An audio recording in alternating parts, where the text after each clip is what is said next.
ਅੱਜ ਦੇ ਅੰਮ੍ਰਿਤਮਈ ਬਚਨਾਂ ਦਾ ਪਾਠ ਭਾਈ ਸਾਹਿਬ ਜੀ ਪਾਸੋਂ ਸਰਵਨ ਕੀਤਾ।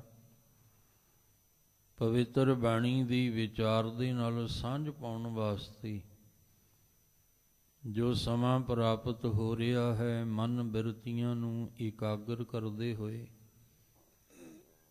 ਨਿਮਾਣੇ ਜੇ ਹੋ ਕੇ ਚਵਰ ਛਤਰ ਤਖਤ ਦੇ ਮਾਲਕ ਧੰਨ ਗੁਰੂ ਗ੍ਰੰਥ ਸਾਹਿਬ ਮਹਾਰਾਜ ਜੀ ਦੇ ਪਾਵਨ ਚਰਨਾਂ ਵਿੱਚ ਜੁੜਨ ਦਾ ਯਤਨ ਕਰੀਏ।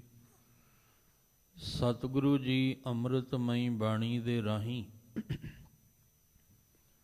ਸਾਨੂੰ ਮਨੁੱਖੀ ਦੁਨਿਆਵੀ ਜੀਵਾਂ ਨੂੰ ਜੋ ਸਮਝਾਉਣਾ ਚਾਹੁੰਦੇ ਹਨ, ਇੱਕ ਮਨ ਇੱਕ ਚਿੱਤ ਹੋ ਕੇ ਸਮਝਣ ਦਾ ਯਤਨ ਕਰੀਏ ਜੀ। ਵਾਹਿਗੁਰੂ ਸਾਹਿਬ ਜੀ। ਇਕ ਓੰਕਾਰ ਸਤ ਗੁਰ ਪ੍ਰਸਾਦ। ਸ੍ਰੀ ਰਾਗ ਮਹੱਲਾ ਪਹਿਲਾ ਘਰ ਤੀਜਾ। ਸਤਿਗੁਰ ਮਿਲਿਆ ਫਲ ਪਾਇਆ, ਜਿਨ ਵਿੱਚ ਅਹੰਕਰਨ ਚੁਕਾਇਆ। ਦੁਰਮਤ ਕਾ ਦੁਖ ਕੱਟਿਆ, ਭਾਗ ਬੈਠਾ ਮਸਤਕ ਆਏ ਜਿਉ।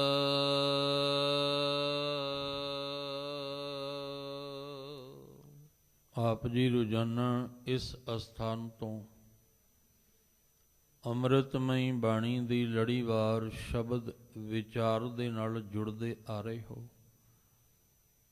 ਸ਼੍ਰੀ ਰਾਗ ਧੰਨ ਗੁਰੂ ਨਾਨਕ ਸਾਹਿਬ ਮਹਾਰਾਜ ਜੀ ਵੱਲੋਂ ਉਚਾਰਨ ਕੀਤਾ ਹੋਇਆ ਪਾਵਨ ਸ਼ਬਦ, ਜੋ ਗੁਰੂ ਗ੍ਰੰਥ ਸਾਹਿਬ ਮਹਾਰਾਜ ਜੀ ਦੀ ਪਵਿੱਤਰ ਬਾਣੀ ਪਾਵਨ ਅੰਗ 72 ਦੇ ਉੱਪਰ ਸੁਭਾਏਮਾਨ ਹੈ। ਇਸ ਪਾਵਨ ਸ਼ਬਦ ਵਿੱਚੋਂ 10 ਪਦਿਆਂ ਦੀ ਵਿਚਾਰ ਆਪ ਜੀ ਪਿਛਲੇ ਸਮੇਂ ਵਿੱਚ ਵਿਚਾਰ ਚੁੱਕੇ ਹੋ। ਅਗਲੇਰੇ ਪਾਵਨ ਬਚਨਾਂ ਦੀ ਵਿਚਾਰ ਦੇ ਨਾਲ ਮਨ ਬਿਰਤੀਆਂ ਨੂੰ ਜੋੜੀਏ। ਸਤਿਗੁਰੂ ਗੁਰੂ ਨਾਨਕ ਸਾਹਿਬ ਮਹਾਰਾਜ ਸੱਚੇ ਪਾਤਸ਼ਾਹ ਜੀ ਕਿਰਪਾ ਕਰਦੇ ਨੇ ਕਿ ਜਿਸ ਨੇ ਸਤਿਗੁਰੂ ਦੀ ਸ਼ਰਨ ਵਿੱਚ ਆ ਕੇ ਆਪਣੇ ਅੰਦਰ ਦੇ ਹੰਕਾਰ ਨੂੰ ਮਿਟਾ ਦਿੱਤਾ, ਉਹਨੇ ਸਤਿਗੁਰੂ ਨੂੰ ਮਿਲ ਕੇ ਫਲ ਪ੍ਰਾਪਤ ਕਰ ਲਿਆ। ਫਲ ਕੀ ਹੈ? ਆਪਣੇ ਅੰਦਰ ਦੀ ਦੁਰਮਤ ਭੈੜੀ ਮਤ ਨੂੰ ਖਤਮ ਕਰ ਦੇਣਾ ਔਰ ਆਪਣੇ ਮਸਤਕ ਦੇ ਭਾਗ ਜਿਹੜੇ ਨੇ ਇਹ ਚੰਗੇ ਬਣਾ ਲੈਣੇ। ਇਸ ਲਈ ਮਹਾਰਾਜ ਨੇ ਆਖਿਆ ਵੀ ਸਤਿਗੁਰ ਦੇ ਰਾਰੇ ਨੂੰ ਸਿਹਾਰੀ। ਸਤਿਗੁਰ ਨੇ ਮਿਲਿਆ ਫਲ ਪਾਇਆ। ਜਦੋਂ ਅਸੀਂ ਸਤਿਗੁਰੂ ਨੂੰ ਮਿਲੇ ਤਾਂ ਸਤਿਗੁਰੂ ਨੂੰ ਮਿਲਣ ਨਾਲ ਸਤਿਗੁਰੂ ਨੇ ਇੱਕ ਫਲ ਜਿਹੜਾ ਸੀ ਉਹ ਦਿੱਤਾ। ਪਰ ਕਿਹਨਾਂ ਨੂੰ ਇਹ ਫਲ ਮਿਲੇ? ਇਹ ਫਲ ਤਾਂ ਮਿਲੇਗਾ ਜੇ ਪਹਿਲਾਂ ਮਰਨ ਕਬੂਲ, ਜੇ ਤੂੰ ਪਹਿਲਾਂ ਆਪਣੇ ਅੰਦਰ ਦੇ ਹਉਮੈ ਨੂੰ ਮਾਰੇਂਗਾ, ਆਪਣੇ ਅੰਦਰ ਦੇ ਹੰਕਾਰ ਨੂੰ ਮਾਰੇਂਗਾ। ਕਿਉਂਕਿ ਹੰਕਾਰ ਦੇ ਵਿੱਚ ਆਉਣ ਨਾਲ ਸਤਿਗੁਰੂ ਨੇ ਇਹ ਫਲ ਨਹੀਂ ਦੇਣਾ। ਇਹ ਫਲ ਸਤਿਗੁਰੂ ਨੇ ਉਹਨਾਂ ਨੂੰ ਦਿੱਤਾ ਹੈ ਜਿਨ ਵਿੱਚੋਂ ਅਹੰਕਾਰਨ ਚੁਕਾਇਆ, ਜਿਨ੍ਹਾਂ ਨੇ ਆਪਣੇ ਅੰਦਰੋਂ ਹਉਮੈ ਨੂੰ, ਹੰਕਾਰ ਨੂੰ ਖਤਮ ਕੀਤਾ। ਸਤਿਗੁਰ ਮਿਲਿਆ, ਸਤਿਗੁਰੂ ਦਾ ਮਿਲਾਪ ਉਹਨਾਂ ਦੇ ਨਾਲ ਹੋਇਆ। ਇਹਦਾ ਮਤਲਬ ਇਹ ਅਹੰਕਾਰ ਜਿਹੜਾ ਹੈ ਇਹ ਸਾਡੇ ਔਰ ਸਤਿਗੁਰੂ ਦੇ ਮਿਲਾਪ ਵਿੱਚ ਇੱਕ ਦੀਵਾਰ ਹੈ, ਤੇ ਜਿੰਨਾ ਚਿਰ ਇਹ ਦੀਵਾਰ ਹੈ ਉਨਾ ਚਿਰ ਸਾਡਾ ਤੇ ਸਤਿਗੁਰੂ ਦਾ ਮਿਲਾਪ ਨਹੀਂ ਹੋ ਸਕਦਾ।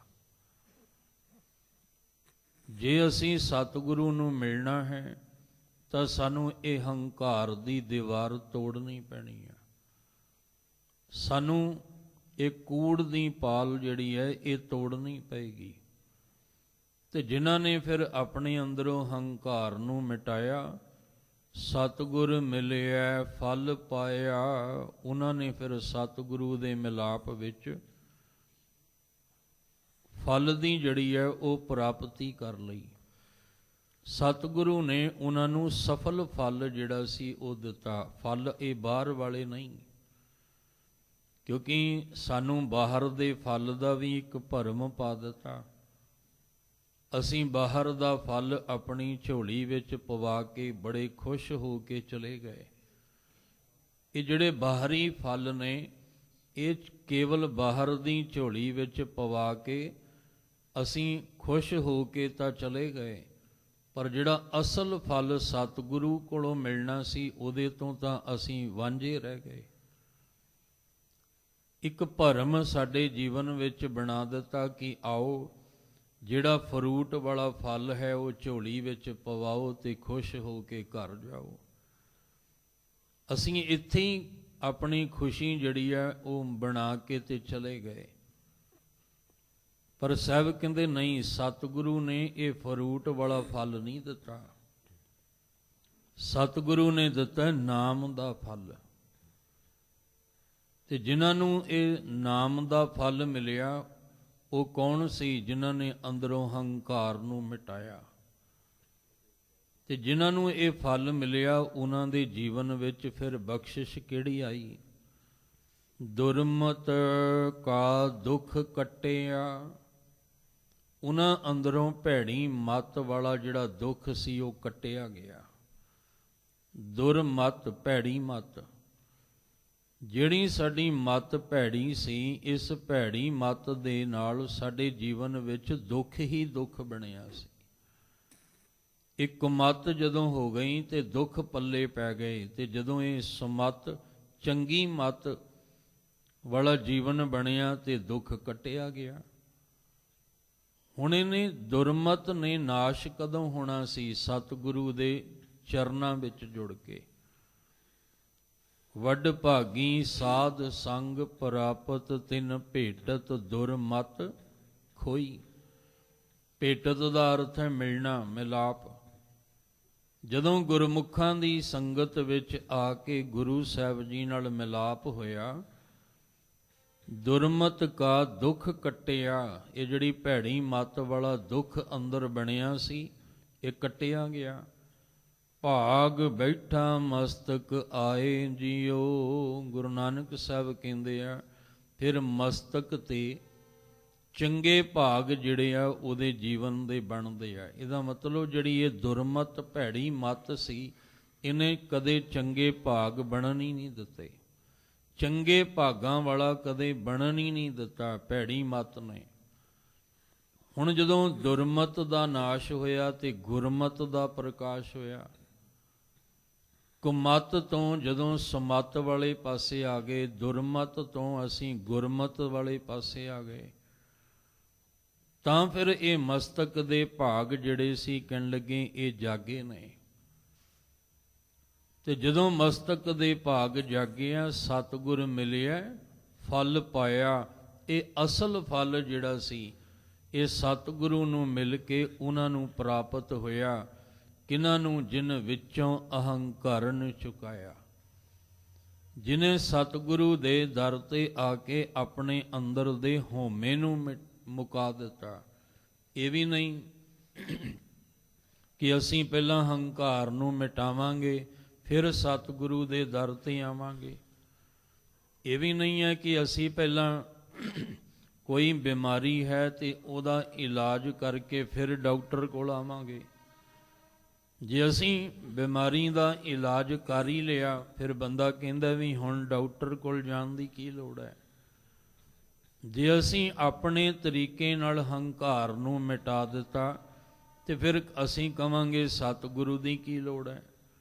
ਅਸਲ ਵਿੱਚ ਸਤਿਗੁਰੂ ਦੇ ਦਰ ਤੇ ਆ ਕੇ ਹੀ ਹੰਕਾਰ ਨੂੰ ਮਿਟਾਉਣਾ ਹੈ। ਜਿਨ੍ਹਾਂ ਨੇ ਸਤਿਗੁਰੂ ਦੇ ਦਰ ਤੇ ਆ ਕੇ ਆਪਣੇ ਅੰਦਰ ਦੇ ਹੰਕਾਰ ਨੂੰ ਮਿਟਾ ਦਿੱਤਾ ਉਹਨਾਂ ਵਿੱਚੋਂ ਭੈੜੀ ਮੱਤ ਵਾਲਾ ਦੁੱਖ ਕੱਟਿਆ ਗਿਆ, ਉਹਨਾਂ ਦੇ ਭਾਗ ਚੰਗੇਰੇ ਹੋ ਗਏ।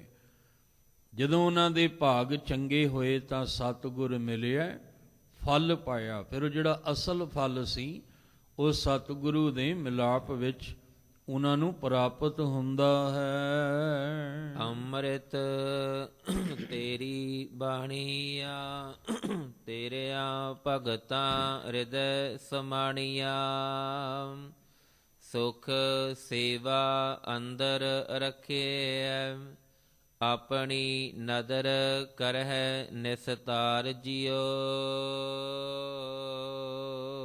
ਗੁਰੂ ਨਾਨਕ ਸਾਹਿਬ ਮਹਾਰਾਜ ਜੀ ਕਿਰਪਾ ਕਰਦੇ ਨੇ 12ਵੇਂ ਪਦੇ ਵਿੱਚ ਕਿ ਹੇ ਅਕਾਲ ਪੁਰਖ ਵਾਹਿਗੁਰੂ ਜੀ, ਇਹ ਜਿਹੜੀ ਤੁਹਾਡੀ ਬਾਣੀ ਹੈ, ਕਿਉਂਕਿ ਬਾਣੀ ਸੰਸਾਰੀ ਨਹੀਂ ਹੈ।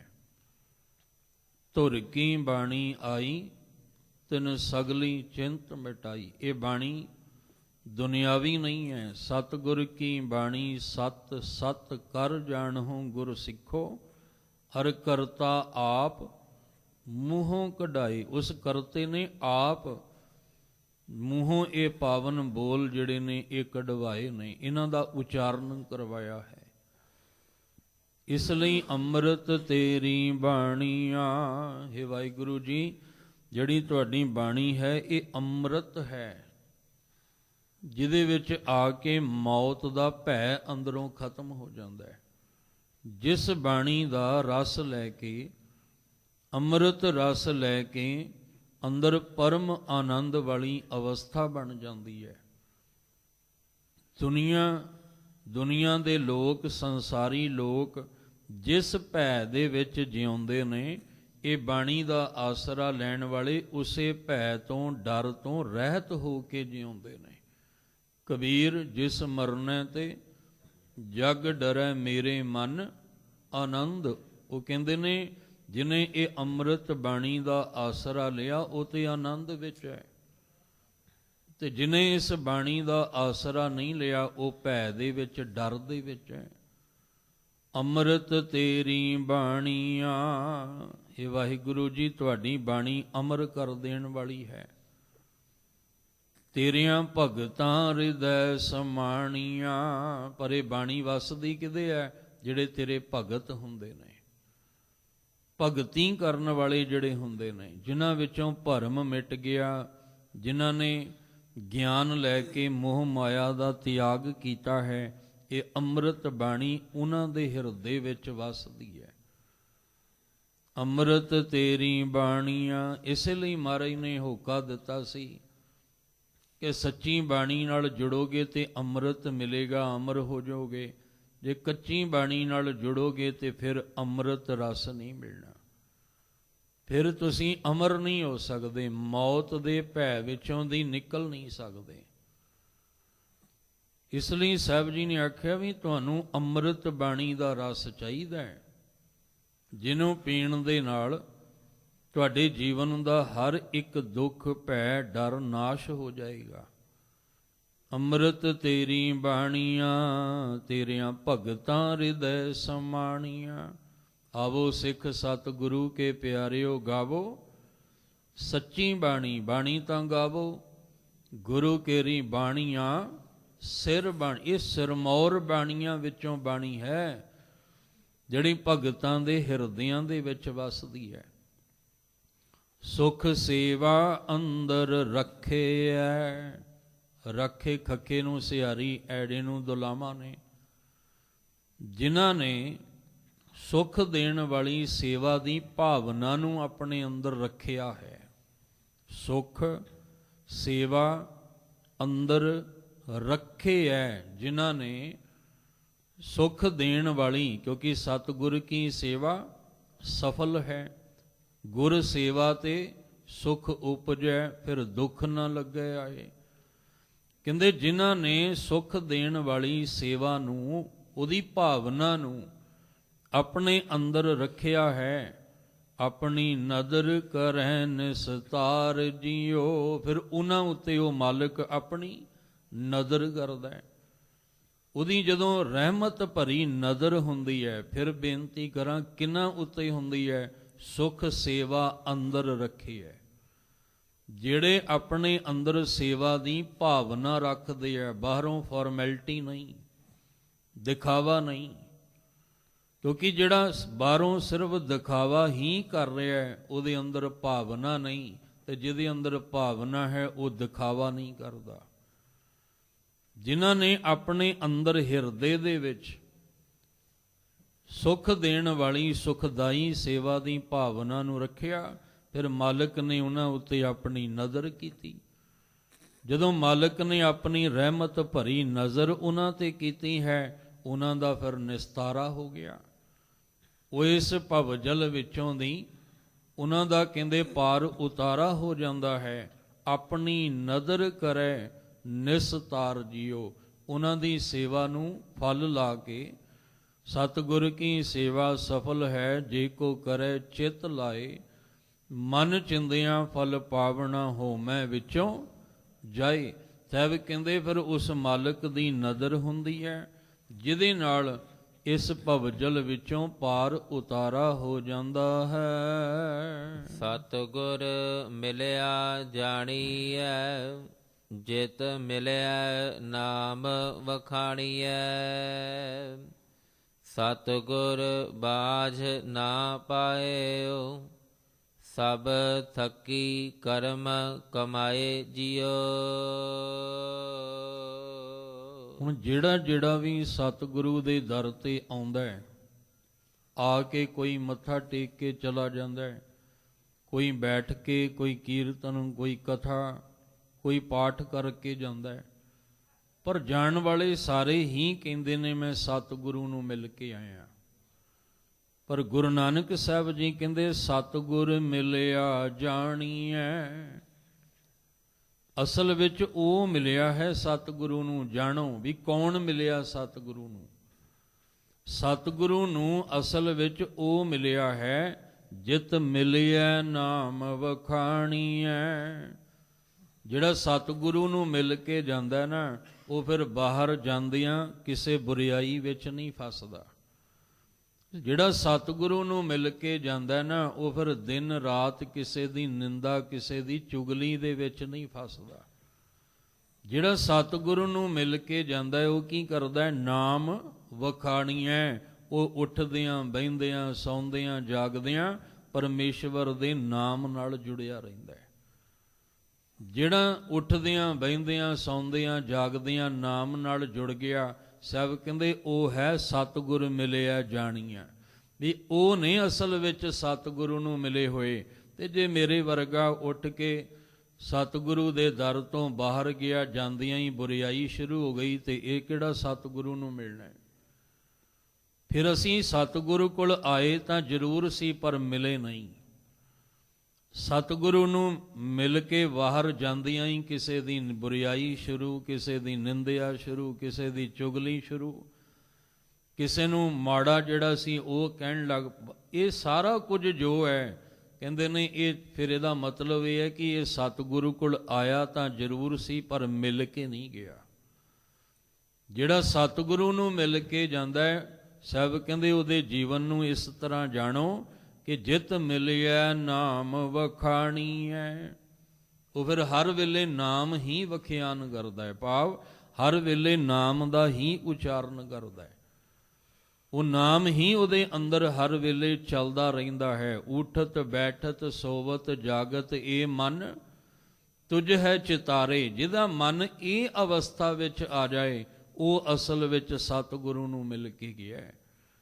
ਤੇ ਜੇ ਉੱਠਦਿਆਂ ਬਾਹਰ ਜਾਂਦਿਆਂ ਮੁੜ ਕੇ ਮਨ ਵਿੱਚ ਵਾਹਿਗੁਰੂ ਜੀ ਦਾ ਨਾਮ ਚੇਤੇ ਹੀ ਕੋਈ ਨਾ ਆਇਆ, ਬਾਹਰ ਨਿਕਲਦਿਆਂ ਵਾਹਿਗੁਰੂ ਚੇਤੇ ਹੀ ਕੋਈ ਨਹੀਂ ਆਇਆ, ਤੇ ਸਾਹਿਬ ਜੀ ਕਹਿੰਦੇ ਫਿਰ ਤੇਰਾ ਹਜੇ ਗੁਰੂ ਸਾਹਿਬ ਜੀ ਨਾਲ ਮਿਲਣਾ ਨਹੀਂ ਹੋਇਆ। ਇਹ ਵੀ ਇੱਕ ਦਿਨ ਜ਼ਿਕਰ ਕੀਤਾ ਸੀ। ਅਸੀਂ ਸਾਰੇ ਹੀ, ਮੇਰੇ ਸਮੇਤ ਸਾਰੇ ਹੀ ਆਪਾਂ ਕਹਿੰਦੇ ਹਾਂ ਵੀ ਗੁਰੂ ਚਰਨੀ ਲੱਗੇ ਹੋਏ ਆ, ਅਸੀਂ ਤਾਂ ਗੁਰੂ ਚਰਨੀ ਲੱਗੇ। ਸਾਡੇ ਕਹਿਣ ਨਾਲ ਨਹੀਂ ਗੱਲ ਬਣਨੀ। ਗੱਲ ਬਣਨੀ ਹੈ ਜਦੋਂ ਸਤਿਗੁਰੂ ਕਹਿਣਗੇ ਕਿ ਇਹ ਚਰਨੀ ਲੱਗ ਗਿਆ, ਜਾਂ ਇਹਨੂੰ ਮੈਂ ਚਰਨੀ ਲਾ ਲਿਆ ਹੈ, ਕਿਉਂਕਿ ਉਹਦੀ ਜ਼ਿੰਦਗੀ ਦੀ ਅਵਸਥਾ ਹੋਰ ਹੋਏਗੀ। ਸਾਡੇ ਲੱਗਣ ਵਿੱਚ ਤੇ ਗੁਰੂ ਸਾਹਿਬ ਦੇ ਚਰਨੀ ਲਾਉਣ ਵਿੱਚ ਜ਼ਮੀਨ ਆਸਮਾਨ ਦਾ ਫਰਕ ਹੈ। ਜਿਸ ਦਿਨ ਸਤਿਗੁਰੂ ਨੇ ਚਰਨੀ ਲਾਉਣਾ ਹੈ, ਉਸ ਦਿਨ ਗੁਰਪੂਰੇ ਚਰਨੀ ਲਾਇਆ ਹਰ ਸੰਗ ਸਹਾਈ ਪਾਇਆ। ਤੇ ਜਦੋਂ ਅਸੀਂ ਕਹਿ ਰਹੇ ਹਾਂ ਵੀ ਅਸੀਂ ਚਰਨੀ ਲੱਗੇ ਹਾਂ, ਹਰ ਸੰਗ ਸਹਾਈ ਪਾਇਆ ਵਾਲੀ ਖੇਡ ਬਣ ਗਈ ਅੰਦਰ। ਜੇ ਨਹੀਂ ਬਣੀ ਤੇ ਅਸੀਂ ਕਹਿ ਹੀ ਰਹੇ ਹਾਂ ਹਜੇ ਚਰਨੀ ਲੱਗੇ ਕੋਈ ਨਹੀਂ ਆ। ਹਰ ਸੰਗ ਸਹਾਈ ਪਾਇਆ, ਜਹ ਜਾਈਐ ਤਹਾਂ ਸੁਹੇਲੇ, ਕਰ ਕਿਰਪਾ ਪ੍ਰਭ ਮੇਲੇ। ਸਾਹਿਬ ਕਹਿੰਦੇ ਜਿਹੜੇ ਗੁਰੂ ਚਰਨੀ ਲੱਗੇ ਆ ਉਹਨਾਂ ਦੀ ਜ਼ਿੰਦਗੀ ਜੀਵਨ ਦੀ ਅਵਸਥਾ ਇਹ ਹੁੰਦੀ ਹੈ। ਗੁਰੂ ਨਾਨਕ ਸਾਹਿਬ ਜੀ ਕਹਿੰਦੇ ਸਤਿਗੁਰ ਮਿਲਿਆ ਜਾਣੀਐ, ਉਹਨਾਂ ਨੂੰ ਜਾਣੋ ਵੀ ਸਤਿਗੁਰੂ ਮਿਲ ਗਿਆ। ਜਿਤ ਮਿਲਿਆ ਨਾਮ ਵਖਾਣੀਐ, ਉਹ ਹਰ ਵੇਲੇ ਫਿਰ ਨਾਮ ਦਾ ਵਖਿਆਨ ਕਰਦੇ ਆ। ਨਾਮ ਜਿਹੜਾ ਉਹਨਾਂ ਦੇ ਅੰਦਰ ਹਰ ਵੇਲੇ ਚੱਲਦਾ ਰਹਿੰਦਾ ਹੈ। ਸਤਿਗੁਰ ਬਾਜ ਨ ਪਾਇਓ, ਸਭ ਥੱਕੀ ਕਰਮ ਕਮਾਏ ਜਿਉ। ਜਿਹੜੇ ਦੁਨੀਆ ਨੂੰ ਕਹਿੰਦੇ ਆ ਵੀ ਭਾਈ ਸਤਿਗੁਰ ਸੱਚੇ ਗਿਆਨ ਤੋਂ ਬਿਨਾ ਤੁਹਾਨੂੰ ਉਹ ਫਲ ਨਹੀਂ ਮਿਲਣਾ ਜਿਹੜਾ ਸਤਿਗੁਰੂ ਦੇ ਦਰ ਤੇ ਆ ਕੇ ਮਿਲਦਾ ਹੈ। ਉਹ ਜਿੰਨਾ ਚਿਰ ਤੁਸੀਂ ਗਿਆਨ ਨਹੀਂ ਲਓਗੇ ਤੇ ਅਗਿਆਨਤਾ ਦਾ ਹਨੇਰਾ ਨਹੀਂ ਕੱਟੋਗੇ, ਉਨਾ ਚਿਰ ਉਹ ਫਲ ਕਿਤੇ ਨਹੀਂ ਮਿਲਣਾ। ਕਿਉਂਕਿ ਸਭ ਥੱਕੀ ਕਰਮ ਕਮਾਈ, ਸਾਰੀ ਲੋਕਾਈ ਕਰਮ ਕਰ ਕਰਕੇ ਥੱਕ ਗਈ ਹੈ। ਮਨ ਦੇ ਹੱਠ ਨਾਲ ਫਲ ਨਹੀਂ ਮਿਲਣਾ। ਮਨ ਹੱਠ ਕਿਨੇ ਨਾ ਪਾਇਓ, ਮਨ ਹੱਠ ਕਿਨੇ ਨਾ ਪਾਇਆ, ਸਭ ਥੱਕੇ ਕਰਮ ਕਮਾਏ।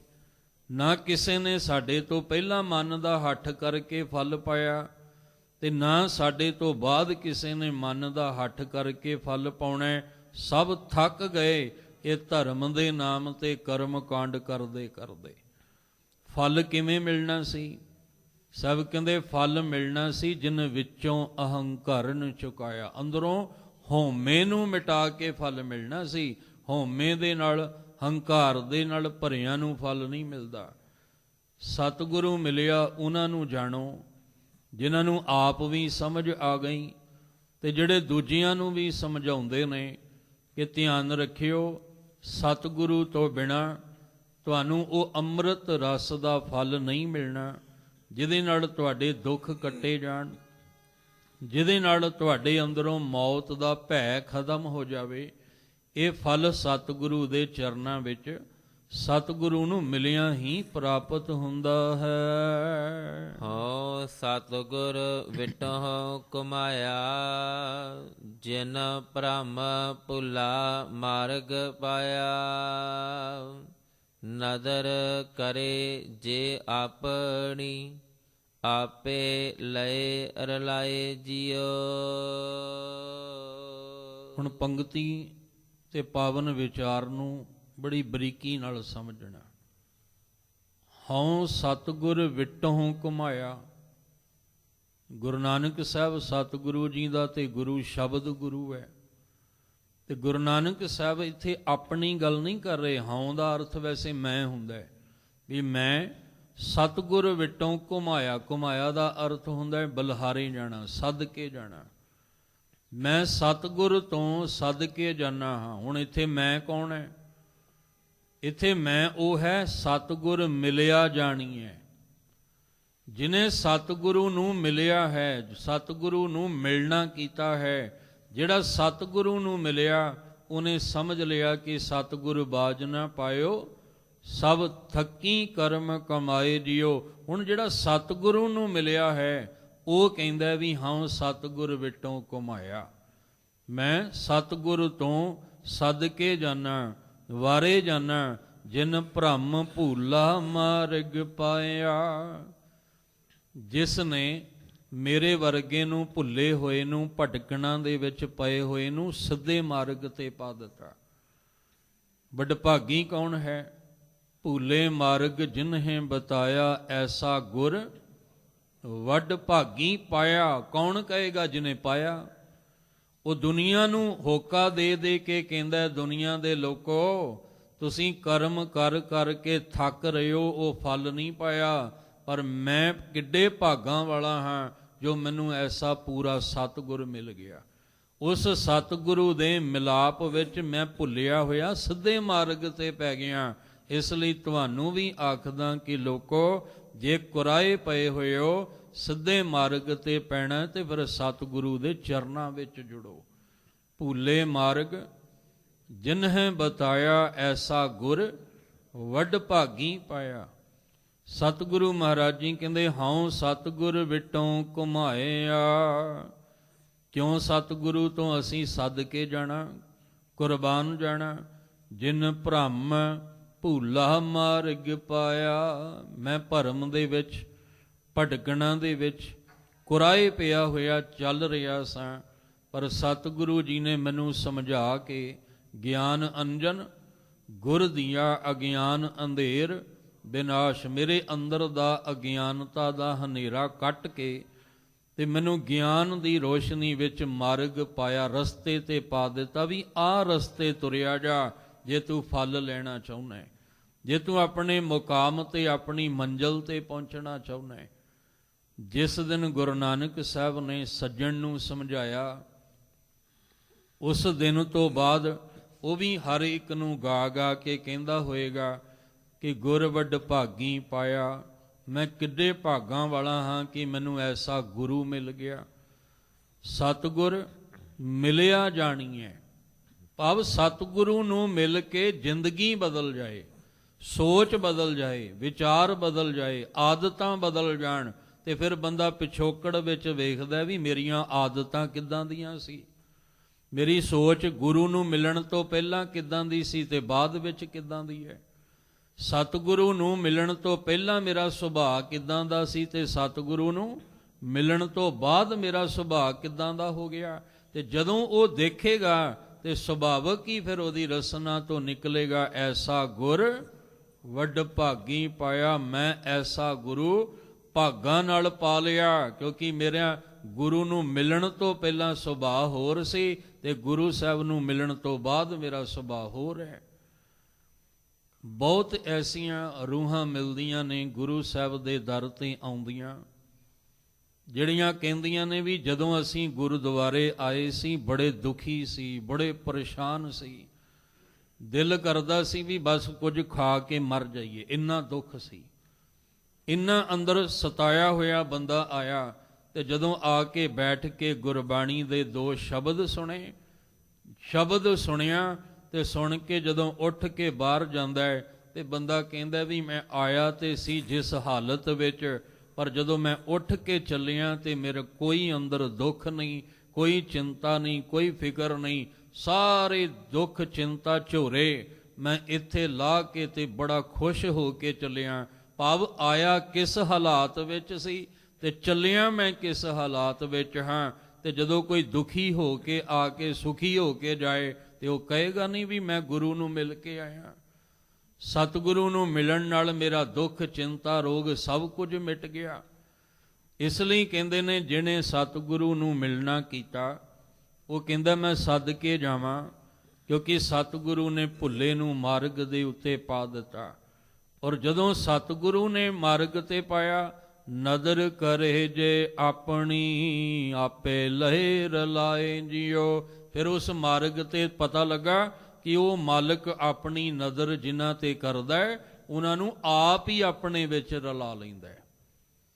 ਸਤਿਗੁਰੂ ਨੇ ਜਦੋਂ ਗੁਰਮਤ ਦੇ ਰਾਹ ਉਤੇ ਮਨਮਤ ਦੇ ਰਾਹ ਤੋਂ ਹਟਾ ਕੇ ਜਦੋਂ ਗੁਰਮਤ ਦੇ ਰਾਹ ਉਤੇ ਪਾ ਕੇ ਤੋਰਿਆ ਤੇ ਤੁਰਦਿਆਂ ਤੁਰਦਿਆਂ ਭਾਵ ਬਾਣੀ ਦਾ ਅਭਿਆਸ ਕਰਦਿਆਂ ਕਰਦਿਆਂ ਇੱਕ ਗੱਲ ਸਮਝ ਆ ਗਈ ਕਿ ਸਾਨੂੰ ਸਿਰਫ ਗੁਰੂ ਦੇ ਦੱਸੇ ਹੋਏ ਮਾਰਗ ਉਤੇ ਤੁਰਨਾ ਹੈ।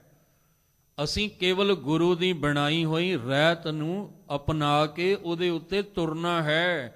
ਮਿਲਣਾ ਤੇ ਮਾਲਕ ਨੇ ਆਪ ਹੀ ਹੈ, ਉਹਨੇ ਨਦਰ ਕਰਕੇ ਆਪ ਹੀ ਸਾਨੂੰ ਆਪਣੇ ਨਾਲ ਮਿਲਾ ਲੈਣਾ ਹੈ।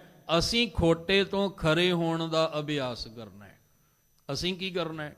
ਅਸੀਂ ਕੁੜਿਆਰ ਤੋਂ ਸਚਿਆਰ ਹੋਣ ਦਾ ਜਿਹੜਾ ਇਹ ਅਭਿਆਸ ਕਰਨਾ ਹੈ। ਗੁਰੂ ਸਾਹਿਬ ਨੇ ਇਹੀ ਮਾਰਗ ਦਿੱਤਾ ਹੈ ਵੀ ਤੂੰ ਕੁੜਿਆਰ ਤੋਂ ਸਚਿਆਰ ਹੋ, ਰਲਾ ਉਹਨੇ ਆਪੇ ਹੀ ਲੈਣਾ ਤੈਨੂੰ। ਤੂੰ ਦੁਹਾਗਣ ਤੋਂ ਸੁਹਾਗਣ ਵਾਲੇ ਰਸਤੇ ਉੱਤੇ ਤੁਰ, ਤੈਨੂੰ ਮਿਲਾ ਉਹਨੇ ਆਪੇ ਹੀ ਲੈਣਾ ਹੈ। ਤੂੰ ਕੁਚੱਜੀ ਵਾਲਾ ਰਸਤਾ ਛੱਡ ਕੇ ਸੁਚੱਜੀ ਵਾਲੇ ਰਾਹ ਉੱਤੇ ਤੁਰ, ਮਿਲਾ ਉਹਨੇ ਤੈਨੂੰ ਆਪੇ ਹੀ ਲੈਣਾ ਆਪਣੇ ਵਿੱਚ। ਬਸ ਜਿਹੜੀ ਤੈਨੂੰ ਜੁਗਤੀ ਦਿੱਤੀ ਹੈ ਉਹ ਅਪਣਾ ਕੇ ਚੱਲ, ਉਹਦੇ ਉੱਤੇ ਅਮਲ ਕਰ। ਜੋ ਗੁਰਬਾਣੀ ਵਿੱਚ ਸਾਨੂੰ ਸਮਝਾਇਆ ਜਾ ਰਿਹਾ ਅਸੀਂ ਉਸ ਮੁਤਾਬਕ ਆਪਣੇ ਆਪ ਨੂੰ ਢਾਲਣਾ ਹੈ, ਮਿਲਾ ਤੇ ਉਹਨੇ ਆਪੇ ਹੀ ਲੈਣਾ ਹੈ। ਇਸ ਲਈ ਗੁਰੂ ਸਾਹਿਬ ਕਹਿੰਦੇ ਆ ਵੀ ਸਤਿਗੁਰੂ ਨੇ ਜਿਸ ਮਾਰਗ ਤੇ ਪਾਇਆ ਨਾ, ਉੱਥੇ ਚਲਦਿਆਂ ਪਤਾ ਲੱਗਾ ਨਦਰ ਕਰੇ ਜੇ ਆਪਣੀ।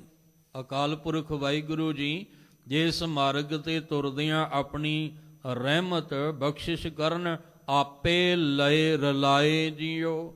ਉਹ ਫਿਰ ਆਪੇ ਹੀ ਕਹਿੰਦੇ ਨੇ ਰਲਾ ਲੈਂਦਾ ਹੈ, ਆਪਣੇ ਵਿੱਚ ਮਿਲਾ ਲੈਂਦਾ ਹੈ। ਗੁਰੂ ਤੇਗ ਬਹਾਦਰ ਸਾਹਿਬ ਜੀ ਦੀ ਪੰਕਤੀ ਆਪਾਂ ਕਿੰਨੀ ਵਾਰ ਵਿਚਾਰੀ, ਗੁਰ ਕਿਰਪਾ ਜੇ ਨਰ ਕੋ ਕੀਨੀ ਤੇ ਇਹ ਜੁਗਤ ਅਸੀਂ ਤੇ ਜੁਗਤ ਪਛਾਨਣੀ ਹੈ। ਅਸੀਂ ਤਾਂ ਗੁਰੂ ਸਾਹਿਬ ਜੀ ਦੀ ਦੱਸੀ ਹੋਈ ਜੁਗਤ ਨੂੰ ਪਛਾਣ ਕੇ ਉਹਦੇ ਤੇ ਅਮਲ ਕਰਨਾ ਹੈ, ਬਾਕੀ ਉਹਨੇ ਲੀਨ ਤੇ ਆਪੇ ਹੀ ਕਰ ਲੈਣਾ ਹੈ। ਸਾਨੂੰ ਤੇ ਇਹ ਦੱਸਿਆ ਵੀ ਜੇ ਉਹਦੇ ਵਿੱਚ ਲੀਨ ਹੋਣਾ ਤੇ ਉਹਦੇ ਵਾਲੇ ਗੁਣ ਪਹਿਲਾਂ ਗ੍ਰਹਿਣ ਕਰੋ। ਜਦੋਂ ਗੁਣ ਗ੍ਰਹਿਣ ਕਰ ਲਓਗੇ ਉਹਨੇ ਆਪਣੇ। ਇਸ ਲਈ ਸਤਿਗੁਰੂ ਮਹਾਰਾਜ ਸੱਚੇ ਪਾਤਸ਼ਾਹ ਜੀ ਕਹਿੰਦੇ ਨੇ, ਕਹਿੰਦੇ ਸਤਿਗੁਰੂ ਤੋਂ ਵਾਰੇ ਜਾਵਾਂ ਜਿਹਨੇ ਭੁੱਲੇ ਨੂੰ ਸਿੱਧੇ ਮਾਰਗ ਤੇ ਪਾ ਕੇ ਇਹ ਸਮਝਾ ਦਿੱਤਾ ਕਿ ਜੇ ਉਹ ਆਪਣੀ ਨਦਰ ਵਾਹਿਗੁਰੂ ਜੀ ਕਰਨਗੇ ਤਾਂ ਆਪ ਹੀ ਉਹਨਾਂ ਨੂੰ ਆਪਣੇ ਨਾਲ ਰਲਾ ਲੈਂਦੇ ਨੇ, ਜਿਨ੍ਹਾਂ ਉੱਤੇ ਉਹ ਮਾਲਕ ਆਪਣੀ ਮਿਹਰ ਕਿਰਪਾ ਕਰਦੇ ਹਨ। ਤੂੰ ਸਭਨਾ ਮਾਹੇ ਸਮਾਇਆ, ਤਿਨ ਕਰਤੈ ਆਪ ਲੁਕਾਇਆ। ਨਾਨਕ ਗੁਰਮੁਖ ਪ੍ਰਗਟ ਹੋਇਆ, ਜਾਂ ਕੋ ਜੋਤ ਧਰੀ ਕਰਤਾਰ ਜੀਓ। 15ਵੇਂ ਪਦੇ ਵਿੱਚ ਗੁਰੂ ਨਾਨਕ ਸਾਹਿਬ ਜੀ ਨੇ ਆਖਿਆ, ਹੇ ਅਕਾਲ ਪੁਰਖ ਵਾਹਿਗੁਰੂ ਤੂੰ ਸਭਨਾਂ ਦੇ ਵਿੱਚ ਸਮਾਇਆ ਹੈ। ਤਾਂ ਹੀ ਤੇ ਉਹਨੂੰ ਰਾਮ ਕਹਿੰਦੇ, ਰਾਮ ਦਾ ਅਰਥ ਰਮਿਆ ਹੋਇਆ। ਉਹ ਹਰ ਇੱਕ ਦੇ ਵਿੱਚ ਰਮਿਆ, ਹਰ ਇੱਕ ਵਿੱਚ ਸਮਾਇਆ ਹੋਇਆ ਹੈ। ਪਰ ਇਹ ਹੈ ਵੀ ਉਹਨੇ ਕਰਤੇ ਨੇ ਕੁਦਰਤ ਨੂੰ ਸਾਜ ਕੇ, ਤਾਂ ਹੀ ਤੇ ਕਰਤਾ ਪੁਰਖ ਕਹਿੰਦੇ ਆਪਾਂ। ਕਰਤਾ ਜਿਹੜਾ ਇਹ ਸਾਰਾ ਸੰਸਾਰ ਰਚਣ ਵਾਲਾ, ਪੁਰਖ ਦਾ ਅਰਥ ਵਿੱਚ ਸਮਾ ਗਿਆ। ਕਹਿੰਦੇ ਨੇ ਹੇ ਅਕਾਲ ਪੁਰਖ ਜੀ ਤੁਸੀਂ ਸਾਰਿਆਂ ਦੇ ਵਿੱਚ ਸਮਾਏ ਹੋਏ ਹੋ, ਸਭਨਾਂ ਦੇ ਵਿੱਚ। ਪਰ ਸਭਨਾਂ ਵਿੱਚ ਸਮਾ ਕੇ ਤਿਨ ਕਰਤੇ ਆਪ ਲੁਕਾਇਆ। ਤਿਸ ਨੇ, ਨੰਨੇ ਨੂੰ ਸਿਹਾਰੀ ਹੈ, ਤਿਸ ਨੇ ਭਾਵ ਕਰਤੇ ਨੇ, ਅਕਾਲ ਪੁਰਖ ਨੇ ਸਾਰਿਆਂ ਵਿੱਚ ਆਪਣਾ ਆਪਾ ਸਮਾ ਕੇ ਆਪ ਲੁਕਾਇਆ, ਆਪਣੇ ਆਪ ਨੂੰ ਲੁਕਾਇਆ ਭਾਵ ਗੁਪਤ ਰੂਪ ਵਿੱਚ ਵਰਖਿਆ, ਵਰਤ ਰਿਹਾ ਹੈ। ਉਹ ਗੁਪਤ ਰੂਪ ਵਿੱਚ ਵੀ ਵਰਤ ਰਿਹਾ, ਪ੍ਰਗਟ ਰੂਪ ਵਿੱਚ ਵੀ, ਸਰਗੁਣ ਰੂਪ ਵਿੱਚ ਵੀ ਤੇ ਨਿਰਗੁਣ ਰੂਪ ਵਿੱਚ ਵੀ। ਸਰਗੁਣ ਨਿਰਗੁਣ ਨਿਰੰਕਾਰ ਸੁਨ ਸਮਾਧੀ ਆਪ। ਅੰਦਰ ਵੀ ਉਹ ਵਰਤ ਰਿਹਾ, ਬਾਹਰ ਵੀ ਉਹ ਵਰਤ ਰਿਹਾ।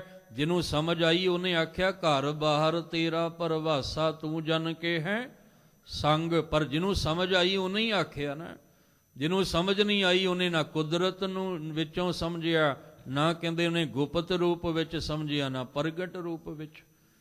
ਉਹਨੇ ਆਖਿਆ ਵੀ ਕਰਤਾ ਤੇ ਹੈ ਹੀ ਕੋਈ ਨਹੀਂ ਹੈ, ਸਭ ਕੁਝ ਕੁਦਰਤ ਆਪੇ ਹੀ ਬਣ ਗਈ, ਆਪੇ ਹੀ ਚੱਲ ਪਈ, ਆਪੇ ਹੀ ਸਭ ਕੁਝ ਹੋ ਰਿਹਾ। ਆਪੇ ਕਿਵੇਂ ਹੋ ਜਾਏਗਾ? ਜਿਹੜਾ ਕਹਿੰਦਾ ਨਾ ਸਾਰਾ ਕੁਝ ਆਪੇ ਹੀ ਹੋ ਰਿਹਾ, ਕੁਦਰਤ ਆਪੇ ਹੀ ਬਣੀ ਹੈ, ਆਪੇ ਹੀ ਚੱਲ ਰਹੀ ਹੈ, ਉਹਨੂੰ ਪੁੱਛੋ ਵੀ ਤੇਰੇ ਅੱਗੇ ਆਟਾ ਰੱਖ ਦਿੰਦੇ, ਆਪੇ ਗੁੰਨਿਆ ਜਾਏ, ਆਪੇ ਹੀ ਪੇੜੇ ਹੋ ਜਾਣ, ਆਪੇ ਹੀ ਬਣ ਜਾਵੇ ਤੇ ਆਪੇ ਹੀ ਖਾਧਾ ਜਾਵੇ ਤੇ ਆਪੇ ਹੀ ਪਚ ਜਾਵੇ, ਇਹ ਸਾਰਾ ਕੁਝ ਆਪੇ ਹੋ ਜਾਏਗਾ? ਚਲੋ ਇੰਨੀ ਤਰੱਕੀ ਕਰ ਲਈ ਹੈ ਵੀ ਆਟਾ ਗੁੰਨਿਆ ਵੀ ਜਾਏਗਾ, ਪੇੜੇ ਵੀ ਬਣ ਜਾਣਗੇ, ਬਣ ਵੀ ਜਾਏਗਾ, ਪਰ ਉਹ ਵੀ ਤਾਂ, ਉਹਨੂੰ ਵੀ ਤੇ ਕੋਈ ਬਣਾਉਣ ਵਾਲਾ ਹੈ ਨਾ। ਜਿਹੜੀ ਮਸ਼ੀਨਰੀ ਬਣਾਈ ਆ ਆਟਾ ਗੁੰਨਣ ਵਾਲੀ, ਉਹ ਵੀ ਤਾਂ ਕਿਸੇ ਨੇ ਬਣਾਈ ਕਿ ਆਪੇ ਹੀ ਬਣ ਗਈ? ਉਹ ਜਿਹੜੀ ਮਸ਼ੀਨ ਪੇੜੇ ਬਣਾ ਰਹੀ ਹੈ ਉਹਨੂੰ ਬਣਾਉਣ ਵਾਲਾ ਵੀ ਤੇ ਕੋਈ ਹੈ ਕਿ ਉਹ ਮਸ਼ੀਨ ਆਪਣੇ ਆਪ ਹੀ ਬਣ ਗਈ? ਜੇ ਮਸ਼ੀਨ ਨੂੰ ਕੋਈ ਬਣਾਉਣ ਵਾਲਾ ਹੈ ਕਿ ਆਟਾ ਵੀ ਗੁੰਨਿਆ ਜਾ ਰਿਹਾ, ਪੇੜੇ ਵੀ ਹੋ ਰਹੇ ਆ, ਬਣ ਵੀ ਰਹੇ ਆ, ਤੇ ਫਿਰ ਕੁਦਰਤ ਨੂੰ ਵੀ ਤੇ ਬਣਾਉਣ ਵਾਲਾ ਹੈ। ਜੇ ਮਸ਼ੀਨਰੀ ਆਪਣੇ ਆਪ ਨਹੀਂ ਬਣ ਸਕਦੀ ਤੇ ਕੁਦਰਤ ਆਪੇ ਕਿਵੇਂ ਬਣ ਗਈ? ਚਲੋ ਸਭ ਕੁਝ ਬਣਿਆ ਬਣਾਇਆ ਮਿਲ ਗਿਆ, ਅਸੀਂ ਖਾ ਲਿਆ, ਪਰ ਖਾ ਕੇ ਮੁੰਨ ਕੇ ਉਹਨੂੰ ਪਚਾਇਆ, ਉਹ ਅੰਦਰ ਪਾਵਰ ਕਿਹੜੀ ਕੰਮ ਕਰ ਰਹੀ ਹੈ ਪਚਾਉਣ ਵਾਲੀ? ਕਿਤੇ ਨਾ ਕਿਤੇ ਤਾਂ ਕਾਦਰ ਹੈ ਜੋ ਕੁਦਰਤ ਨੂੰ ਬਣਾ ਕੇ ਚਲਾ ਰਿਹਾ ਹੈ। ਬਸ ਉਹ ਜਿਹੜਾ ਲੁਕਾਇਆ ਹੋਇਆ ਉਹਨੇ ਆਪਣੇ ਆਪ, ਉਹ ਕਿਉਂ ਲੁਕਾਇਆ? ਤਾਂ ਕਿ ਅਸੀਂ ਸਤਿਗੁਰੂ ਰਾਹੀਂ ਉਹਨੂੰ ਜਾਣ ਸਕੀਏ। ਜਿਹਨੂੰ ਨਹੀਂ ਸਮਝ ਆਈ ਉਹ ਤਾਂ ਫਿਰ ਮਾੜੇ ਕਰਮ ਕਰਦਾ ਹੈ, ਉਹ ਬੁਰੇ ਕਰਮ ਕਰਦਾ ਹੈ, ਉਹ ਕਹਿੰਦਾ ਕਿਹੜਾ ਮੈਨੂੰ ਵੇਖ ਰਿਹਾ ਹੈ। ਪਰ ਜਿਹਨੂੰ ਸਮਝ ਆ ਗਈ, ਉਹ ਜਦੋਂ ਵੀ ਕੋਈ ਮਾੜਾ ਕੰਮ ਕਰੇਗਾ ਉਹਨੂੰ ਖਿਆਲ ਆ ਜਾਏਗਾ ਰੱਬ ਮੈਨੂੰ ਵੇਖਦਾ ਹੈ। ਲੋਕ ਕਰਤ ਵਿਕਾਰ ਵਿਖੜੇ ਪ੍ਰਭ ਨੇਰ ਹੂੰ ਤੇ ਨੇਰਿਆ। ਉਹ ਲੁਕਿਆ, ਉਹਦਾ ਕੈਮਰਾ ਹਰ ਇੱਕ ਦੇ ਉੱਤੇ ਚੱਲ ਰਿਹਾ ਹੈ। ਕੋਈ ਵੀ ਐਸਾ ਨਹੀਂ ਜਿਹਦੇ ਉੱਤੇ ਉਹਦਾ ਕੈਮਰਾ ਨਾ ਹੋਵੇ। ਆ ਜਿਹੜੇ ਅਸੀਂ ਬਣਾਏ ਆ, ਲੋਕ ਇੰਨੇ ਸ਼ਰਾਰਤੀ ਨੇ ਕਿ ਉਹਨਾਂ ਕੈਮਰਿਆਂ ਦੀ ਨਜ਼ਰ ਵਿੱਚ ਵੀ ਹੇਰਾਫੇਰੀ ਕਰ ਜਾਂਦੇ ਆ। ਕੈਮਰਿਆਂ ਦੀ ਨਜ਼ਰ ਦੇ ਵਿੱਚ ਵੀ ਬੜੀਆਂ ਲੁੱਟਾਂ ਖੋਹਾਂ ਹੋ ਜਾਂਦੀਆਂ ਨੇ, ਪਰ ਕੈਮਰਾ ਆਪਣੀ ਜਗ੍ਹਾ ਫਿੱਟ ਹੋਇਆ ਚੱਲਦਾ ਹੈ, ਪਰ ਲੋਕ ਆਪਣਾ ਕੰਮ ਕਰਕੇ ਤੁਰ ਵੀ ਜਾਂਦੇ ਆ। ਦੁਨੀਆ ਦੇ ਕੈਮਰੇ ਦੀ ਨਜ਼ਰ ਤੋਂ ਬਚ ਜਾਂਗੇ, ਪਰ ਉਹਦੇ ਕੈਮਰੇ ਦੀ ਨਜ਼ਰ ਤੋਂ ਕਿਵੇਂ ਬਚੋਗੇ? ਨਹੀਂ ਬਚਿਆ ਜਾ ਸਕਦਾ। ਤਾਂ ਹੀ ਤੇ ਆਖਿਆ ਸੀ, ਮੰਦਾ ਚੰਗਾ ਆਪਣਾ ਆਪੇ ਹੀ ਕੀਤਾ ਪਾਵਣਾ। ਕਿਉਂਕਿ ਜਦੋਂ ਉਹਦੇ ਕੈਮਰੇ ਦੀ ਗੱਲ ਚੱਲਣੀ ਆ ਤੇ ਉੱਥੇ ਕੁਛ ਲੁਕਿਆ ਲੁਕਾਇਆ ਨਹੀਂ ਜਾਣਾ। ਹਾਂ, ਉਹ ਲੁਕ ਕੇ ਸਭਨਾਂ ਨੂੰ ਵੇਖ ਰਿਹਾ, ਉਹ ਵੇਖੇ ਉਹਨਾਂ ਨਜ਼ਰ ਨਾ ਆਵੇ। ਬਹੁਤਾ ਇਹੋ ਵਿਡਾਣ। ਸਤਿਗੁਰੂ ਮਹਾਰਾਜ ਸੱਚੇ ਪਾਤਸ਼ਾਹ ਜੀ ਕਹਿੰਦੇ ਆ, ਕਹਿੰਦੇ ਉਸ ਕਰਤੇ ਨੇ ਆਪਣਾ ਆਪ ਲੁਕਾਇਆ, ਪਰ ਹੈ ਸਭਨਾਂ ਵਿੱਚ ਵਰਤਦਾ ਪਿਆ। ਹੁਣ ਪ੍ਰਗਟ ਕਿਵੇਂ ਕਰੀਏ? ਨਾਨਕ ਗੁਰਮੁਖ ਪ੍ਰਗਟ ਹੋਇਆ। ਗੁਰਮੁਖ, ਗੁਰੂ ਦੇ ਸਨਮੁਖ ਜਿਹੜੇ ਹੋ ਗਏ, ਜਿਨ੍ਹਾਂ ਨੇ ਮਨ ਵੇਚਿਆ ਸਤਿਗੁਰ ਕੇ ਪਾਸ ਵਾਲੀ ਖੇਡ ਬਣਾਈ, ਜਿਹੜੇ ਸਤਿਗੁਰੂ ਜੀ ਦੇ ਸਨਮੁਖ ਹੋਏ, ਗੁਰੂ ਸਾਹਿਬ ਜੀ ਨੇ ਉਹਨਾਂ ਅੰਦਰ ਗੁਰਬਾਣੀ ਦਾ ਜਾਗ ਲਾਇਆ। ਉਸ ਗੁਰਬਾਣੀ ਦੇ ਜਾਗ ਵਿੱਚ ਪ੍ਰਗਟ ਹੋਇਆ। ਉਹ ਫਿਰ ਪ੍ਰਗਟ ਹੋ ਗਿਆ ਉਹਨਾਂ ਦੀ ਨਜ਼ਰ ਵਿੱਚ।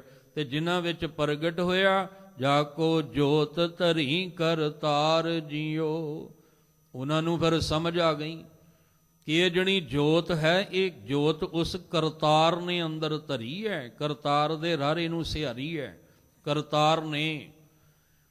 ਇਹ ਜਿਹੜੀ ਰੱਬੀ ਜੋਤ ਅੰਦਰ ਧਰੀ ਹੈ, ਇਹ ਉਸ ਕਰਤਾਰ ਨੇ ਧਰੀ ਹੈ। ਚਲੋ ਸਰੀਰ ਆਪਾਂ ਕਹਿ ਸਕਦੇ ਹਾਂ ਵੀ ਬਣ ਗਿਆ, ਮਾਂ ਕੀ ਰਕਤ ਪਿਤਾ ਬਿੰਦ ਧਾਰਾ, ਬਣ ਗਿਆ ਸਰੀਰ। ਪਰ ਜਿਹੜੀ ਅੰਦਰ ਜੋਤ ਧਰੀ ਹੈ, ਉਹ ਕਿਹਨੇ ਧਰੀ ਹੈ? ਉਹਨੂੰ ਧਰਨ ਵਾਲਾ ਕਰਤਾਰ ਹੈ, ਜਿਨੇ ਇਸ ਕੁਦਰਤ ਨੂੰ ਸਾਜਿਆ ਹੈ। ਇਸ ਲਈ ਜਿਨ੍ਹਾਂ ਦੇ ਅੰਦਰ ਪ੍ਰਗਟ ਹੋਇਆ ਗੁਰੂ ਦੇ ਸਨਮੁਖ ਹੋ ਕੇ, ਜਾਂ ਗੁਰੂ ਸਾਹਿਬ ਜੀ ਦੇ ਮਿਲਾਪ ਵਿੱਚ ਜਿਨ੍ਹਾਂ ਵਿੱਚ ਪਰਮੇਸ਼ਵਰ ਪ੍ਰਗਟ ਹੋਇਆ, ਉਹਨਾਂ ਨੇ ਆਖਿਆ ਸਭ ਮੈਂ ਜੋਤ, ਜੋਤ ਹੈ ਸੋਏ ਤਿਸ ਦੇ ਚਾਨਣ, ਸਭ ਮੈਂ ਚਾਨਣ ਹੋਏ। ਇਹ ਜਿਹੜੀ ਅੰਦਰ ਜੋਤ ਹੈ ਨਾ, ਇਹ ਕਰਤਾਰ ਨੇ ਅੰਦਰ ਧਰੀ ਹੈ। ਔਰ ਕੇਵਲ ਮੇਰੇ ਨਹੀਂ, ਸਾਰਿਆਂ ਵਿੱਚ ਜੋਤ ਉਹਨੇ ਆਪਣੀ ਧਰੀ ਹੈ। ਉਹਨੇ ਆਪਣੀ ਜੋਤ ਅੰਦਰ ਟਿਕਾਈ ਹੋਈ ਹੈ। ਹੁਣ ਉਸ ਰੱਬੀ ਜੋਤ ਤੱਕ ਪਹੁੰਚਣ ਲਈ ਹੰਕਾਰ ਨੂੰ ਵਿੱਚੋਂ ਕੱਢਣਾ ਪੈਣਾ ਹੈ। ਹੰਕਾਰ ਤਾਂ ਵਿੱਚੋਂ ਨਿਕਲੇਗਾ ਜੇ ਅਸੀਂ ਸਤਿਗੁਰੂ ਦੇ ਦਰ ਤੇ ਆਵਾਂਗੇ। ਤੇ ਸਤਿਗੁਰੂ ਗੁਰਬਾਣੀ ਦੇ ਰਾਹੀਂ ਵੱਖ-ਵੱਖ ਉਦਾਹਰਨਾਂ ਦੇ ਕੇ, ਵੱਖ-ਵੱਖ ਹਵਾਲੇ ਦੇ ਕੇ ਸਾਡੇ ਅੰਦਰ ਦੇ ਮਨ ਦੇ ਹੰਕਾਰ ਨੂੰ ਤੋੜਦੇ ਆ। ਕਿ ਜਿਸ ਦਿਨ ਤੂੰ ਹੰਕਾਰ ਨੂੰ ਤੋੜ ਦੇਂਗਾ, ਉਸ ਦਿਨ ਤੇਰੇ ਅੰਦਰੋਂ ਨਿਰੰਕਾਰ ਪ੍ਰਗਟ ਹੋ ਜਾਏਗਾ। ਇਹ ਅਸੀਂ ਗੁਰੂ ਸਾਹਿਬ ਜੀ ਦੀ ਜਿਹੜੀ ਵਿਚਾਰ ਹੈ, ਇਹਨੂੰ ਸਮਝ ਕੇ ਸਤਿਗੁਰੂ ਦੇ ਦਰ ਤੇ ਆਉਣ ਦਾ ਸਭ ਤੋਂ ਪਹਿਲਾਂ ਤੇ ਤਰੀਕਾ ਸਿੱਖਣਾ ਹੈ। ਤਰੀਕਾ ਇਹੀ ਹੈ ਕਿ ਪਹਿਲਾ ਮਰਨ ਕਬੂਲ, ਜੀਵਨ ਕੀ ਛੱਡ ਆਸ, ਹੋ ਸਭਨਾ ਕੀ ਰੇਣੁਕਾ ਤਉ ਆਓ ਹਮਾਰੇ ਪਾਸ। ਕਹਿੰਦੇ ਨੇ ਪਹਿਲਾਂ ਹੰਕਾਰ ਨੂੰ ਛੱਡਣਾ, ਮਾਰਨਾ, ਤਾਂ ਫਿਰ ਤੂੰ ਇੱਥੇ ਆ, ਤੇਰਾ ਆਇਆ ਸਫਲ ਹੋ ਜਾਏਗਾ। ਤੇਰੇ ਅੰਦਰ ਰੱਬੀ ਜੋਤ ਜਿਹੜੀ ਪ੍ਰਗਟ ਹੋਏਗੀ, ਉਹਦੀ ਰੋਸ਼ਨੀ ਵਿੱਚ ਤੂੰ ਸਾਰਿਆਂ ਵਿੱਚ ਫਿਰ ਰੱਬੀ ਜੋਤ ਨੂੰ ਵੇਖ ਸਕਦਾ ਹੈ। ਤੇ ਜਿੱਦਣ ਵੇਖ ਲਏਗਾ, ਉਸ ਦਿਨ ਬਿਸਰ ਗਈ ਸਭ ਤਾਤ ਪਰਾਈ, ਜਬ ਤੇ ਸਾਧ ਸੰਗਤ ਮੋਹਿ ਪਾਈ, ਨਾ ਕੋ ਵੈਰੀ ਨਹੀਂ ਬੇਗਾਨਾ ਸਗਲ ਸੰਗ, ਹਮਕੋ ਬਨ ਆਈ। ਉਸ ਦਿਨ ਕੋਈ ਬੇਗਾਨਾ ਨਹੀਂ ਹੋ ਜਾਏਗਾ, ਸਾਰਿਆਂ ਨਾਲ ਤੇਰੀ ਬਣ ਆਵੇਗੀ, ਕਿਸੇ ਨਾਲ ਤੇਰਾ ਵੈਰ ਨਹੀਂ ਹੋਏਗਾ। ਤੇ ਅੱਜ ਦੁਨੀਆ ਵਿੱਚ ਵੇਖੋ ਵੈਰ ਹੀ ਵੈਰ ਹੈ। ਅੱਜ ਦੁਨੀਆ ਵਿੱਚ ਵੇਖ ਲਓ, ਨਫ਼ਰਤ ਹੀ ਨਫ਼ਰਤ ਭਰੀ ਪਈ ਹੈ। ਈਰਖਾ ਹੀ ਈਰਖਾ ਭਰੀ ਪਈ ਹੈ। ਇੱਕ ਵਿਦਵਾਨ ਦੇ ਬੋਲ ਸੁਣ ਰਿਹਾ ਸੀ ਬੜੇ ਕਮਾਲ ਦੇ। ਕਹਿੰਦੇ ਇੱਕ ਸਮਾਂ ਸੀ ਕਿ ਲੋਕ ਜਿਹੜੇ ਨੇ ਜਾਨਵਰਾਂ ਤੋਂ ਡਰਦੇ ਸਨ ਤੇ ਯਤਨ ਜਾਨਵਰਾਂ ਦੇ ਬਚਾਅ ਤੋਂ ਯਤਨ ਕੀਤਾ ਜਾਂ ਪੁਰਾਤਨ ਸਮੇਂ ਵਿੱਚ ਨਾ ਕੋਈ ਸੱਪ ਨਾ ਆ ਜਾਏ ਜ਼ਹਿਰੀਲਾ, ਕੋਈ ਸ਼ੇਰ ਨਾ ਆ ਜਾਏ, ਉਹਦੇ ਲਈ ਅੱਗ ਬਾਲ ਕੇ ਸਾਰੀ ਰਾਤ ਰੱਖਦੇ ਸੀ ਕਿ ਸਾਰੀ ਰਾਤ ਅੱਗ ਬਲਦੀ ਰਹੇਗੀ ਤੇ ਕੋਈ ਵੀ ਜਾਨਵਰ ਨੇੜੇ ਨਹੀਂ ਆਏਗਾ। ਤੇ ਅੱਜ ਅਸੀਂ ਜਾਨਵਰਾਂ ਨੂੰ ਜਿਹੜਾ ਉਹ ਪਿੰਜਰੇ ਵਿੱਚ ਰੱਖਦੇ ਹਾਂ ਤੇ ਮਨੁੱਖ ਤੋਂ ਡਰਦਾ ਵੀ ਕਿਤੇ ਕੋਈ ਮਨੁੱਖ ਨਾ ਆ ਜਾਏ। ਆ ਕੈਮਰੇ ਕਿਹਦੇ ਲਈ ਲਾਏ ਨੇ? ਹਰ ਗਲੀ ਮਹੱਲੇ ਸ਼ਹਿਰ ਘਰ ਹਰ ਥਾਂ ਤੇ ਤੁਹਾਨੂੰ ਕੈਮਰੇ ਨਜ਼ਰ ਆਉਣਗੇ। ਹਰ ਥਾਂ ਤੇ ਲਿਖਿਆ ਹੁੰਦਾ ਹੈ ਤੁਸੀਂ ਕੈਮਰੇ ਦੀ ਨਜ਼ਰ ਵਿੱਚ ਹੋ। ਉਹ ਕਿਹਦੇ ਲਈ ਲਾਏ ਨੇ? ਬੰਦੇ ਨੇ ਬੰਦੇ ਤੋਂ ਬਚਣ ਵਾਸਤੇ ਹੀ ਲਾਏ ਨੇ। ਕਿਤੇ ਕੈਮਰਾ ਲਾਇਆ ਕਿਸੇ ਪਸ਼ੂ ਜਾਨਵਰ ਤੋਂ ਬਚਣ ਵਾਸਤੇ ਨਹੀਂ। ਜਿੱਥੇ ਜਿੱਥੇ ਵੀ ਕੈਮਰਾ ਲੱਗਾ ਹੈ ਮਨੁੱਖ ਨੇ ਮਨੁੱਖ ਤੋਂ ਹੀ ਬਚਣ ਵਾਸਤੇ ਲਾਏ ਆ। ਇਹਦਾ ਮਤਲਬ ਮਨੁੱਖ ਨੂੰ ਸਭ ਤੋਂ ਵੱਧ ਖਤਰਾ ਮਨੁੱਖਤਾ ਤੋਂ ਹੀ ਪੈ ਗਿਆ। ਕਿਉਂ ਪੈ ਗਿਆ? ਕਿਉਂਕਿ ਇਹਨੇ ਰੱਬੀ ਜੋਤ ਤੱਕ ਨਹੀਂ ਪਹੁੰਚਣਾ ਕੀਤਾ। ਇਹ ਸਾਰੇ ਵੈਰੀ ਨਜ਼ਰ ਆਉਂਦੇ ਆ, ਦੁਸ਼ਮਣ ਨਜ਼ਰ ਆਉਂਦੇ ਆ, ਬੇਗਾਨੇ ਨਜ਼ਰ ਆਉਂਦੇ ਆ। ਪਰ ਸਤਿਗੁਰੂ ਨੂੰ ਮਿਲ ਕੇ ਕੀ ਹੋਏਗਾ? ਨਾ ਕੋ ਵੈਰੀ ਨਹੀਂ ਬੇਗਾਨਾ ਸਗਲ ਸੰਗ ਹਮ ਕੋ ਬਨ ਆਈ। ਪਰ ਆਪਣੇ ਆਪਣੇ ਅੰਦਰ ਝਾਤੀਆਂ ਮਾਰੀਏ। ਗੁਰਬਾਣੀ ਪੜ੍ਹਦਿਆਂ ਇੰਨਾ ਚਿਰ ਹੋ ਗਿਆ ਕਿ ਆ ਬਣ ਆਈ, ਅਖੇੜ ਅੰਦਰ ਬਣ ਆ ਗਈ ਸਾਡੇ। ਜੇ ਆ ਗਈ ਹੈ ਤੇ ਫਿਰ ਅਸੀਂ ਸਤਿਗੁਰੂ ਨੂੰ ਮਿਲ ਲਿਆ, ਤੇ ਜੇ ਨਹੀਂ ਆਈ ਤੇ ਹਜੇ ਅਸੀਂ ਸਤਿਗੁਰੂ ਨੂੰ ਮਿਲ ਨਹੀਂ ਪਾਏ ਹਾਂ। ਗੁਰੂ ਸਾਹਿਬ ਕਿਰਪਾ ਕਰਨ। ਇਸ ਪਾਵਨ ਸ਼ਬਦ ਦੀ ਵਿਚਾਰ ਦੇ ਨਾਲ ਨਾਲ 15 ਭਗਤ ਨੇ ਗੁਰੂ ਗ੍ਰੰਥ ਸਾਹਿਬ ਮਹਾਰਾਜ ਵਿੱਚ ਬਿਰਾਜਮਾਨ। ਉਹਨਾਂ 15 ਭਗਤਾਂ ਦੇ ਵਿੱਚੋਂ ਦੀ ਅੱਜ ਭਗਤ ਰਵਿਦਾਸ ਜੀ ਦਾ ਜਨਮ ਦਿਹਾੜਾ, ਉਹਨਾਂ ਦਾ ਪਾਵਨ ਪੁਰਬ ਸਮੁੱਚੀ ਲੋਕਾਈ ਜਿਹੜੀ ਹੈ ਉਹ ਬੜੀ ਭਾਵਨਾ ਸ਼ਰਧਾ ਦੇ ਨਾਲ ਮਨਾ ਰਹੀ ਹੈ। ਕਿਉਂਕਿ ਅਸੀਂ ਗੁਰੂ ਗ੍ਰੰਥ ਸਾਹਿਬ ਜੀ ਨੂੰ ਬਾਣੀ ਗੁਰੂ ਤੇ ਗੁਰੂ ਬਾਣੀ ਦੇ ਰੂਪ ਵਿੱਚ ਸਨਮਾਨ ਸਤਿਕਾਰ ਦੇ ਕੇ ਚਰਨਾਂ ਵਿੱਚ ਜੁੜਦੇ ਹਾਂ। ਤੇ ਗੁਰੂ ਗ੍ਰੰਥ ਸਾਹਿਬ ਜੀ ਦਾ ਰੂਪ ਹੀ ਨੇ ਬਾਬਾ ਰਵਿਦਾਸ ਜੀ। ਇਹ ਜਾਤ ਪਾਤ ਤੋਂ ਹੀ ਤਾਂ ਸਾਨੂੰ ਕੱਢਿਆ ਸੀ। ਇਹ ਊਚ ਨੀਚਤਾ ਦੀ ਨਫ਼ਰਤ ਵਿੱਚੋਂ ਹੀ ਤਾਂ ਸਾਨੂੰ ਕੱਢ ਕੇ ਖੱਤਰੀ ਬ੍ਰਾਹਮਣ ਸ਼ੂਦ ਵੈਸ਼ ਉਪਦੇਸ਼ ਚੌਂ ਵਰਨਾਂ ਕੋ ਸਾਂਝਾ ਦਿੱਤਾ ਸੀ। ਪਰ ਅਫਸੋਸ ਹੈ ਕਿ ਅਸੀਂ ਗੁਰੂ ਗ੍ਰੰਥ ਸਾਹਿਬ ਜੀ ਦੀ ਬਾਣੀ ਨੂੰ ਹਜੇ ਵੀ ਸਮਝ ਨਹੀਂ ਪਾਏ। ਇੰਨੇ ਸਾਲ ਬੀਤ ਗਏ, ਇੰਨੀਆਂ ਤਰੱਕੀਆਂ ਕਰ ਲਈਆਂ, ਮਨੁੱਖ ਇਨਸਾਨ ਜਿਹੜਾ ਆਸਮਾਨ ਤੇ ਪਹੁੰਚ ਗਿਆ, ਪਰ ਹਜੇ ਵੀ ਅਸੀਂ ਨਫ਼ਰਤ ਨਾਲ ਹੀ ਭਰੇ ਹਾਂ। ਹਜੇ ਵੀ ਸਾਡਾ ਜਿਹੜਾ ਇਹ ਭਾਈਚਾਰਾ ਹੈ ਉਹ ਵਿਤਕਰਿਆਂ ਦੇ ਨਾਲ ਭਰਿਆ ਪਿਆ ਹੈ। ਹਜੇ ਵੀ ਅਸੀਂ ਜਿਹੜੇ ਗੁਰੂ ਸਾਹਿਬ ਜੀ ਦੀ ਬਣਾਉਣ ਵਾਲੀ ਗੁਰਦੁਆਰੇ ਦੀ ਬਿਲਡਿੰਗ ਹੈ ਇਹਨੂੰ ਅਸੀਂ ਹਜੇ ਵੀ ਵੰਡਿਆ ਹੀ ਹੋਇਆ, ਪਰ ਗੁਰਬਾਣੀ ਨੂੰ ਅਸੀਂ ਵੰਡ ਨਹੀਂ ਸਕਾਂਗੇ। ਕਿਉਂਕਿ ਗੁਰੂ ਸਾਹਿਬ ਨੇ ਬਾਣੀ ਦੀ ਬਣਤਰ ਹੀ ਇੰਨੇ ਕਮਾਲ ਦੀ ਕੀਤੀ ਹੈ। ਜਦੋਂ ਬਾਬਾ ਰਵਿਦਾਸ ਜੀ ਬਨਾਰਸ ਦੀ ਧਰਤੀ ਧਰਮ ਦੇ ਪੁਜਾਰੀਆਂ ਨਾਲ ਸਮੇਂ-ਸਮੇਂ ਦੇ ਨਾਲ ਟਾਕਰਾ ਹੁੰਦਾ ਹੈ, ਸਮੇਂ-ਸਮੇਂ ਦੇ ਨਾਲ ਸਵਾਲ ਜਵਾਬ ਹੁੰਦੇ ਆ। ਕਬੀਰ ਸਾਹਿਬ ਜੀ ਨਾਲ ਵੀ ਇਸੇ ਤਰ੍ਹਾਂ ਹੀ ਹੋਇਆ ਹੈ, ਨਾਮਦੇਵ ਜੀ ਨਾਲ ਵੀ ਇਸੇ ਤਰ੍ਹਾਂ ਹੋਇਆ ਹੈ। ਹੁਣ ਦੇਖੋ 15 ਦੇ 15 ਭਗਤ ਹੀ ਮਿਹਨਤੀ ਨੇ, ਕਿਰਤ ਕਰਨ ਵਾਲੇ ਨੇ। ਕਿਰਤ ਜਿਹੜੀ ਹੈ ਨਾ, ਇੱਕ ਸੱਜਣ ਨੇ ਇਹ ਵੀ ਲਿਖਿਆ ਸੀ, ਕਹਿਣ ਲੱਗੇ ਦੇਖੋ ਜਿਹੜਾ ਜੁੱਤੀਆਂ ਦਾ ਸ਼ੋਰੂਮ ਹੈ ਉਹਨੂੰ ਅਸੀਂ ਕਹਿੰਦੇ ਆ ਵੀ ਇਹ ਬੜਾ ਉੱਚਾ ਤੇ ਬੜਾ ਇਹ ਵੱਡਾ ਬੰਦਾ ਹੈ, ਤੇ ਜਿਹੜਾ ਜੁੱਤੀਆਂ ਗੰਢਣ ਵਾਲਾ ਉਹ ਨੀਵੇਂ ਕਿਵੇਂ ਹੋ ਸਕਦਾ ਹੈ? ਜੁੱਤੀਆਂ ਰੱਖ ਕੇ ਸ਼ੋਰੂਮ ਜਿਹਨੇ ਬਣਾ ਦਿੱਤਾ ਉਹ ਵੱਡਾ ਹੋ ਗਿਆ, ਤੇ ਜੁੱਤੀਆਂ ਗੰਢਣ ਵਾਲਾ ਫਿਰ ਨੀਵਾਂ ਕਿਵੇਂ ਹੋ ਸਕਦਾ ਹੈ? ਅਸਲ ਵਿੱਚ ਜੁੱਤੀਆਂ ਗੰਢਣ ਵਾਲਾ ਮਹਾਨ ਹੈ, ਕਿਉਂਕਿ ਜੇ ਉਹਨੇ ਗੰਢੀਆਂ ਨੇ ਤਾਂ ਹੀ ਤੇ ਸ਼ੋਰੂਮ ਤੱਕ ਪਹੁੰਚੀਆਂ ਨੇ। ਤੇ ਜੇ ਉਹ ਜੁੱਤੀਆਂ ਗੰਢਦਾ ਹੀ ਕੋਈ ਨਾ ਤੇ ਅਸੀਂ ਵੱਡੇ ਵੱਡੇ ਸ਼ੋਰੂਮਾਂ ਦੇ ਮਾਲਕ ਕਿੱਥੋਂ ਬਣ ਜਾਣਾ ਸੀ। ਇਸ ਲਈ ਇਹ ਸਾਡੀ ਕਿਰਤ ਜਿਹੜੀ ਹੈ ਨਾ, ਇਹਦੇ ਵਿੱਚ ਮਿਹਨਤ ਹੋਵੇ। ਇਹ ਜਿਹੜੀ ਮਿਹਨਤ ਹੈ ਉਹਦੇ ਵਿੱਚ ਸ਼ਰਮ ਨਾ ਹੋਵੇ, ਕਿਉਂਕਿ ਇਮਾਨਦਾਰੀ ਵਾਲੀ ਕਿਰਤ ਹੀ ਮੇਰੇ ਮਾਲਕ ਦੇ ਘਰ ਪ੍ਰਵਾਨ ਹੁੰਦੀ ਹੈ। ਜਿਹੜੀ ਹੇਰਾ ਫੇਰੀਆਂ ਵਾਲੀ ਠੱਗੀਆਂ ਵਾਲੀ ਹੈ ਉਹ ਮੇਰੇ ਮਾਲਕ ਦੇ ਦਰ ਤੇ ਥੋੜੀ ਪ੍ਰਵਾਨ ਹੈ। ਹੱਕ ਪਰਾਇਆ ਨਾਨਕਾ ਉਸ ਸੂਰ ਉਸ ਗਾਏ, ਗੁਰ ਪੀਰ ਹਾਮਾ ਤਾ ਭਰੈ ਜਾਂ ਮੁਰਦਾਰ ਨਾ ਖਾਏ। ਜੁੱਤੀਆਂ ਗੰਢਦੇ ਆ, ਪਰ ਜਿਵੇਂ ਭਗਤ ਜੀ ਨੇ ਆਖਿਆ ਸੀ ਕਿ ਹਾਥ ਪਾਉ ਕਰ ਕਾਮ ਸਭ ਚੀਤ ਨਿਰੰਜਨ ਨਾਲ। ਚਿੱਤ ਤਾਂ ਨਿਰੰਕਾਰ ਨਾਲ ਜੁੜਿਆ ਨਾ। ਚੰਮ ਦੇ ਪੁਜਾਰੀਆਂ ਨੂੰ ਚਮੜਾ ਹੀ ਦਿਸਦਾ ਹੈ, ਪਰ ਜਿਹਨੇ ਰੱਬੀ ਜੋਤ ਨਾਲ ਜੁੜਿਆ ਉਹਨਾਂ ਨੂੰ ਚੰਮ ਤੇ ਚੰਮ ਦਾ ਕੰਮ ਨਹੀਂ ਦਿਸਦਾ, ਉਹਨਾਂ ਨੂੰ ਅੰਦਰੋਂ ਰੱਬੀ ਜੋਤ ਦਿਸਦੀ ਹੈ। ਇਹੀ ਜਨਕ ਨੇ ਵੀ, ਜਨਕ ਦੇ ਦਰਬਾਰ ਵਿੱਚ ਵੀ ਅਸ਼ਟਾਵਕਰ ਨੇ ਆਖਿਆ ਸੀ, ਅੱਜ ਭੁਲੇਖਾ ਨਿਕਲ ਗਿਆ, ਤੇਰੇ ਦਰਬਾਰ 'ਚ ਵੱਡੇ ਵੱਡੇ ਚੋਟੀ ਦੇ ਵਿਦਵਾਨ ਹੈ। ਨਹੀਂ, ਇਹ ਤਾਂ ਚੰਮ ਦੇ ਪੁਜਾਰੀ ਬੈਠੇ ਆ, ਜਿਹੜੇ ਚੰਮ ਨੂੰ ਵੇਖ ਕੇ ਹੱਸਦੇ ਆ। ਇਹਨਾਂ ਨੇ ਅੰਦਰ ਦੀ ਖੇਡ ਤਾਂ ਦੇਖੀ ਕੋਈ ਨਹੀਂ। ਕਦੇ ਵੀ ਕਿਸੇ, ਦੇਖੋ ਆ ਸਰੀਰ ਦੀ ਬਣਤਰ ਹੈ, ਕਿਸੇ ਦੀ ਕਿੱਦਾਂ ਦੀ ਮਲ ਬਣ ਗਈ, ਕਿਸੇ ਦੀ ਕਿੱਦਾਂ ਦੀ, ਪਰ ਕਦੇ ਵੀ ਕਿਸੇ ਦੇ ਸਰੀਰ ਦੀ ਬਣਤਰ ਵੇਖ ਕੇ ਮਜ਼ਾਕ ਨਾ ਉਡਾਓ। ਅਸੀਂ ਉਹ ਬਣਤਰ ਨਾਲ ਨਹੀਂ, ਹਾੜ ਮਾਸ ਨਾੜੀ ਕੋ ਪਿੰਜਰ ਨਾਲ ਨਹੀਂ ਜੁੜਨਾ, ਅਸੀਂ ਉਹਦੇ ਅੰਦਰ ਜਿਹੜੀ ਰੱਬੀ ਜੋਤ ਹੈ ਨਾ, ਉਹਦੇ ਨਾਲ ਜੁੜਨਾ ਹੈ ਅਸੀਂ। ਹੁਣ ਕਹਿੰਦੇ ਕਬੀਰ ਸਾਹਿਬ ਜੀ ਨੇ ਵੀ ਸ਼ਲੋਕ ਵਿੱਚ ਜ਼ਿਕਰ ਕੀਤਾ, ਕਹਿਣ ਲੱਗੇ ਤੁਸੀਂ ਧਰਮ ਦੇ ਪੁਜਾਰੀਓ, ਆਪਣੇ ਆਪ ਨੂੰ ਉੱਚਾ ਕਹਿੰਦੇ ਹੋ, ਪਰ ਉੱਚਾ ਹੋ ਕੇ ਵੀ ਆਪਸ ਨੂੰ, ਆਪਣੇ ਆਪ ਨੂੰ ਉੱਚਾ ਕਹਿੰਦੇ ਹੋ, ਤੇ ਜਿੰਨਾ ਉੱਚਾ ਕਹਿੰਦੇ ਹੋ ਉਨੇ ਨੀਵੇਂ ਹੋ, ਜਿੰਨਾ ਤੁਸੀਂ ਇਹਨੂੰ ਨੀਵਾਂ ਕਹਿੰਦੇ ਹੋ ਉਨਾ ਹੀ ਉੱਚਾ ਹੈ। ਆਪਸ ਕੋ ਜੋ ਜਾਣੇ ਨੀਚਾ ਸੋਊ ਗਨੀਏ ਸਭ ਤੇ ਉੱਚਾ।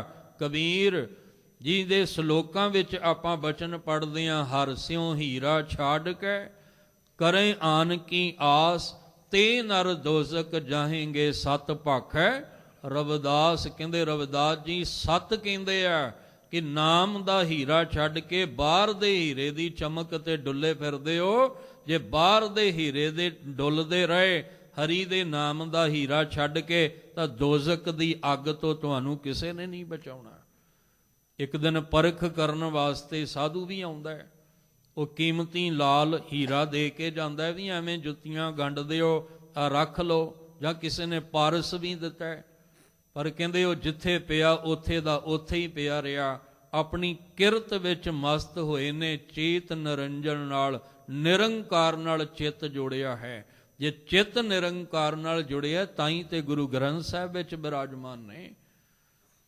ਜਦੋਂ ਚਾਰੇ ਪਾਸੇ ਜੈ ਜੈਕਾਰ ਹੋਣ ਲੱਗ ਪਈ ਨਾ, ਦੋ ਗੱਲਾਂ ਬਾਬਾ ਰਵਿਦਾਸ ਜੀ ਦੀਆਂ, ਕਹਿੰਦੇ ਜਦੋਂ ਚਾਰੇ ਪਾਸੇ ਬੋਲ ਬਾਲਾ ਹੋ ਗਿਆ, ਸਮੇਂ ਦੇ ਰਾਜੇ ਤੇ ਸਮੇਂ ਦੀ ਰਾਣੀ ਨੇ ਸਤਿਕਾਰ ਦਿੱਤਾ, ਔਰ ਸਮੇਂ ਦੇ ਜਿਹੜੇ ਪੁਜਾਰੀ ਆਪਣੇ ਆਪ ਨੂੰ ਪੰਡਤ ਕਹਾਉਂਦੇ ਸਨ, ਵੈਸੇ ਤਾਂ ਮਹਾਰਾਜ ਕਹਿੰਦੇ ਸੋ ਪੰਡਤ ਜੋ ਮਨ ਪਰਬੁੱਧੈ, ਰਾਮ ਨਾਮ ਆਤਮ ਮੈਂ ਸੋਧੈ, ਪਰ ਉਹ ਅਸਲ ਵਿੱਚ ਜਿਹੜੇ ਕਹਾਉਂਦੇ ਸਨ, ਕਈ ਵਾਰ ਉਹਨਾਂ ਨਾਲ ਚਰਚਾ ਹੋਈ, ਕਈ ਵਾਰ ਉਹਨਾਂ, ਜਿਵੇਂ ਰਾਣੀ ਨੇ ਬ੍ਰਹਮ ਭੋਜ ਘਰ ਵਿੱਚ ਰੱਖ ਕੇ ਬ੍ਰਾਹਮਣਾਂ ਨੂੰ ਸੱਦ ਲਿਆ, ਤੇ ਇੱਧਰੋਂ ਰਵਿਦਾਸ ਜੀ ਵੀ ਆਉਂਦੇ ਆ।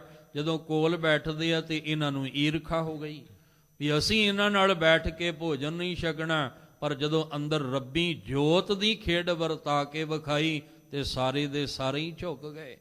ਜਦੋਂ ਚਾਰ ਛਫੇਰੇ ਕਹਿੰਦੇ ਇਹਨਾਂ ਦਾ ਨਾਮਣਾ ਹੋ ਗਿਆ ਨਾ, ਕਿਉਂਕਿ ਗੁਰੂ ਸਾਹਿਬ ਵੀ ਕਹਿੰਦੇ ਆ, ਜਦੋਂ ਭਗਤਾਂ ਦਾ ਜ਼ਿਕਰ ਚੱਲਿਆ, ਰਵਿਦਾਸ ਢਵੰਤਾ ਢੋਰ ਨੀਤ ਤਿੰਨ ਤਿਆਗੀ ਮਾਇਆ, ਕਹਿੰਦੇ ਇਹਨਾਂ ਨੇ ਮੋਹ ਮਾਇਆ ਦਾ ਤਿਆਗ ਕਰਕੇ ਭਾਵੇਂ ਬਾਹਰੋਂ ਸਾਰੀ ਜ਼ਿੰਦਗੀ ਜੁੱਤੀਆਂ ਨੂੰ ਗੰਢਿਆ ਹੈ, ਮਿਹਨਤ ਕੀਤੀ, ਕਿਰਤ ਕੀਤੀ ਹੈ, ਪਰ ਅੰਦਰ ਜਿਹੜੀਆਂ ਉਹ ਨਿਰੰਕਾਰ ਨਾਲ ਜੋਤ ਆਪਣੀ ਮਿਲਾ ਕੇ ਸਦਾ ਵਾਸਤੇ ਨਿਰੰਕਾਰ ਵਿੱਚ ਲੀਨ ਹੋ ਗਏ ਆ।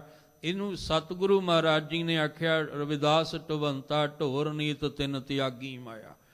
ਹੁਣ ਜਦੋਂ ਚਾਰੇ ਪਾਸੇ ਬੋਲ ਬਾਲਾ ਹੋਇਆ, ਚਾਰੇ ਪਾਸੇ ਕਹਿੰਦੇ ਆ ਬਾਬਾ ਰਵਿਦਾਸ ਜੀ ਦਾ ਨਾਮਣਾ ਹੋਇਆ, ਤੇ ਇੱਥੇ ਹੰਕਾਰ ਦਾ ਇੱਕ ਵੀ ਕਣ ਅੰਦਰ ਨਹੀਂ ਆਇਆ। ਆ ਕਿਤੇ ਚਾਰ ਬੰਦੇ ਵਾਵਾ ਕਰਨ ਲੱਗ ਜਾਣ ਨਾ, ਰਾਤ ਨੂੰ ਨੀਂਦ ਕੋਈ ਨਹੀਂ ਆਉਂਦੀ। ਚਾਰ ਬੰਦੇ ਕਿਤੇ ਦਿਹਾੜੀ 'ਚ ਵਾਵਾ ਕਹਿ ਦੇਣ ਤੇ ਰਾਤ ਨੂੰ ਸੁਪਨੇ ਵੀ ਉਹੀ ਆਉਂਦੇ ਆ, ਤੇ ਸਵੇਰੇ ਉੱਠਦਿਆਂ ਜ਼ਮੀਨ ਤੇ ਪੈਰ ਕੋਈ ਨਹੀਂ ਲੱਗਦਾ ਹੰਕਾਰ ਨਾਲ। ਪਰ ਇੱਥੇ ਕਹਿੰਦੇ ਐਸੀ ਲਾਲ ਤੁਝ ਬਿਨ ਕੌਣ ਕਰੈ, ਗਰੀਬ ਨਿਵਾਜ ਗੁਸਈਆ ਮੇਰਾ, ਮਾਥੈ ਛਤਰ ਤਰੈ। ਉੱਥੇ ਸ਼ੁਕਰਾਨਾ ਕਰ ਰਹੇ ਨੇ, ਐਸੀ ਲਾਲ ਤੁਝ ਬਿਨ ਕੌਣ ਕਰੇ। ਤੇ ਬੜੀ ਵਾਰ ਦਾਸ ਨੇ ਹੱਥ ਜੋੜ ਆਪਣੇ ਸਮੇਤ ਇਹ ਬੇਨਤੀ ਕੀਤੀ ਹੈ ਵੀ ਹਰ ਵੇਲੇ ਇੱਕ ਸ਼ਬਦ ਆਪਣੇ ਦਿਮਾਗ ਵਿੱਚ ਰੱਖੋ, ਤੇਰਾ ਕੀਤਾ ਜਾਤੋ ਨਾਹੀ ਮੈਨੋ ਜੋਗ ਕੀ ਤੋਈ। ਮੈਂ ਨਿਰਗੁਣ ਆਰੇ ਕੋ ਗੁਣ ਨਾਹੀ ਆਪੇ ਤਰਸ ਪਿਓਈ। ਕਦੇ ਹੰਕਾਰ ਨਹੀਂ ਆਏਗਾ। ਕਹਿੰਦੇ ਨੇ ਆਖਿਆ ਐਸੀ ਲਾਲ ਤੁਝ ਬਿਨ ਕੌਣ ਕਰੇ, ਤੇਰੇ ਤੋਂ ਬਿਨਾ ਇੰਨੀ ਵੱਡੀ ਕਿਰਪਾ ਕੌਣ ਕਰ ਸਕਦਾ ਹੈ। ਦੀਨਾਂ ਉੱਤੇ ਦਇਆ ਕਰਨ ਵਾਲਾ ਦਿਆਲੂ ਹੀ। ਹਮ ਸਰ ਦੀਨ ਦਇਆਲ ਨਾ ਤੁਮ ਸਰ, ਅਬ ਪਤਿਆਰ ਕਿਆ ਕੀਜੈ। ਹੇ ਮੇਰੇ ਮਾਲਕ ਜੀ, ਮੇਰੇ ਵਰਗਾ ਦੀਨ ਕੋਈ ਨਹੀਂ ਤੇ ਤੇਰੇ ਵਰਗਾ ਦਿਆਲੂ ਕੋਈ ਨਹੀਂ। ਜਿੱਥੇ ਉਹਨਾਂ ਨੇ ਇਹ ਸ਼ੁਕਰਾਨੇ 'ਚ ਸ਼ਬਦ ਉਚਾਰਿਆ ਤੇ ਪੁੱਛਿਆ ਵੀ ਬਾਬਾ ਰਵਿਦਾਸ ਜੀ ਤੁਸੀਂ ਰਹਿੰਦੇ ਕਿਹੜੀ ਨਗਰੀ ਵਿੱਚ ਹੋ, ਤੁਸੀਂ ਰਹਿੰਦੇ ਕਿਹੜੇ ਸ਼ਹਿਰ ਵਿੱਚ ਹੋ। ਤੇ ਬਾਬਾ ਰਵਿਦਾਸ ਜੀ ਕਹਿੰਦੇ ਮੈਂ ਜਿਹਦੇ ਨਾਲ ਪ੍ਰੀਤ ਪਾਈ ਆ ਨਾ, ਉਹਨੇ ਮੈਨੂੰ ਉਸ ਸ਼ਹਿਰ ਵਿੱਚ ਪਹੁੰਚਾ ਦਿੱਤਾ ਜਿੱਥੇ ਕੋਈ ਵਿਰਲਾ ਵਿਰਲਾ ਹੀ ਪਹੁੰਚਦਾ ਹੈ। ਆ ਬਾਹਰ ਦੇ ਸੰਸਾਰੀ ਲੋਕ ਤਾਂ ਪਹੁੰਚ ਹੀ ਨਹੀਂ ਸਕਦੇ, ਕਿਉਂਕਿ ਸੰਸਾਰੀ ਲੋਕ ਤਾਂ ਨਕਸ਼ਾ ਵੇਖ ਕੇ ਚੱਲਦੇ ਆ। ਉਹਨਾਂ ਨੇ ਨਕਸ਼ਾ ਵੇਖ ਲੈਣਾ, ਜੇ ਪੂਰਬ ਨੂੰ ਜਾਣਾ ਫਲਾਣੇ ਸ਼ਹਿਰ ਜਾਣਾ ਤੇ ਇਹ ਕਿਹੜਾ ਕਿਹੜਾ ਰਸਤਾ ਨਕਸ਼ਾ ਦੱਸਦਾ ਹੈ ਉਸ ਮੁਤਾਬਕ ਜਾਣਾ। ਜੇ ਪੱਛਮ ਨੂੰ ਜਾਣਾ, ਪੂਰਬ ਨੂੰ ਜਾਣਾ, ਉੱਤਰ ਨੂੰ ਜਾਣਾ, ਉਹਨਾਂ ਨੇ ਨਕਸ਼ਾ ਦੇਖ ਲੈਣਾ ਵੀ ਕਿਹੜਾ ਕਿਹੜਾ ਰਾਹ ਜਾਂਦਾ ਹੈ। ਜਾਂ ਦੂਜੇ ਮੁਲਕਾਂ ਵਿੱਚ ਵੀ ਜਾਣਾ ਤੇ ਕਿਹੜੇ ਕਿਹੜੇ ਰਾਹ ਤੇ ਸਟੇ ਕਰਕੇ ਜਾਣਾ ਹੈ।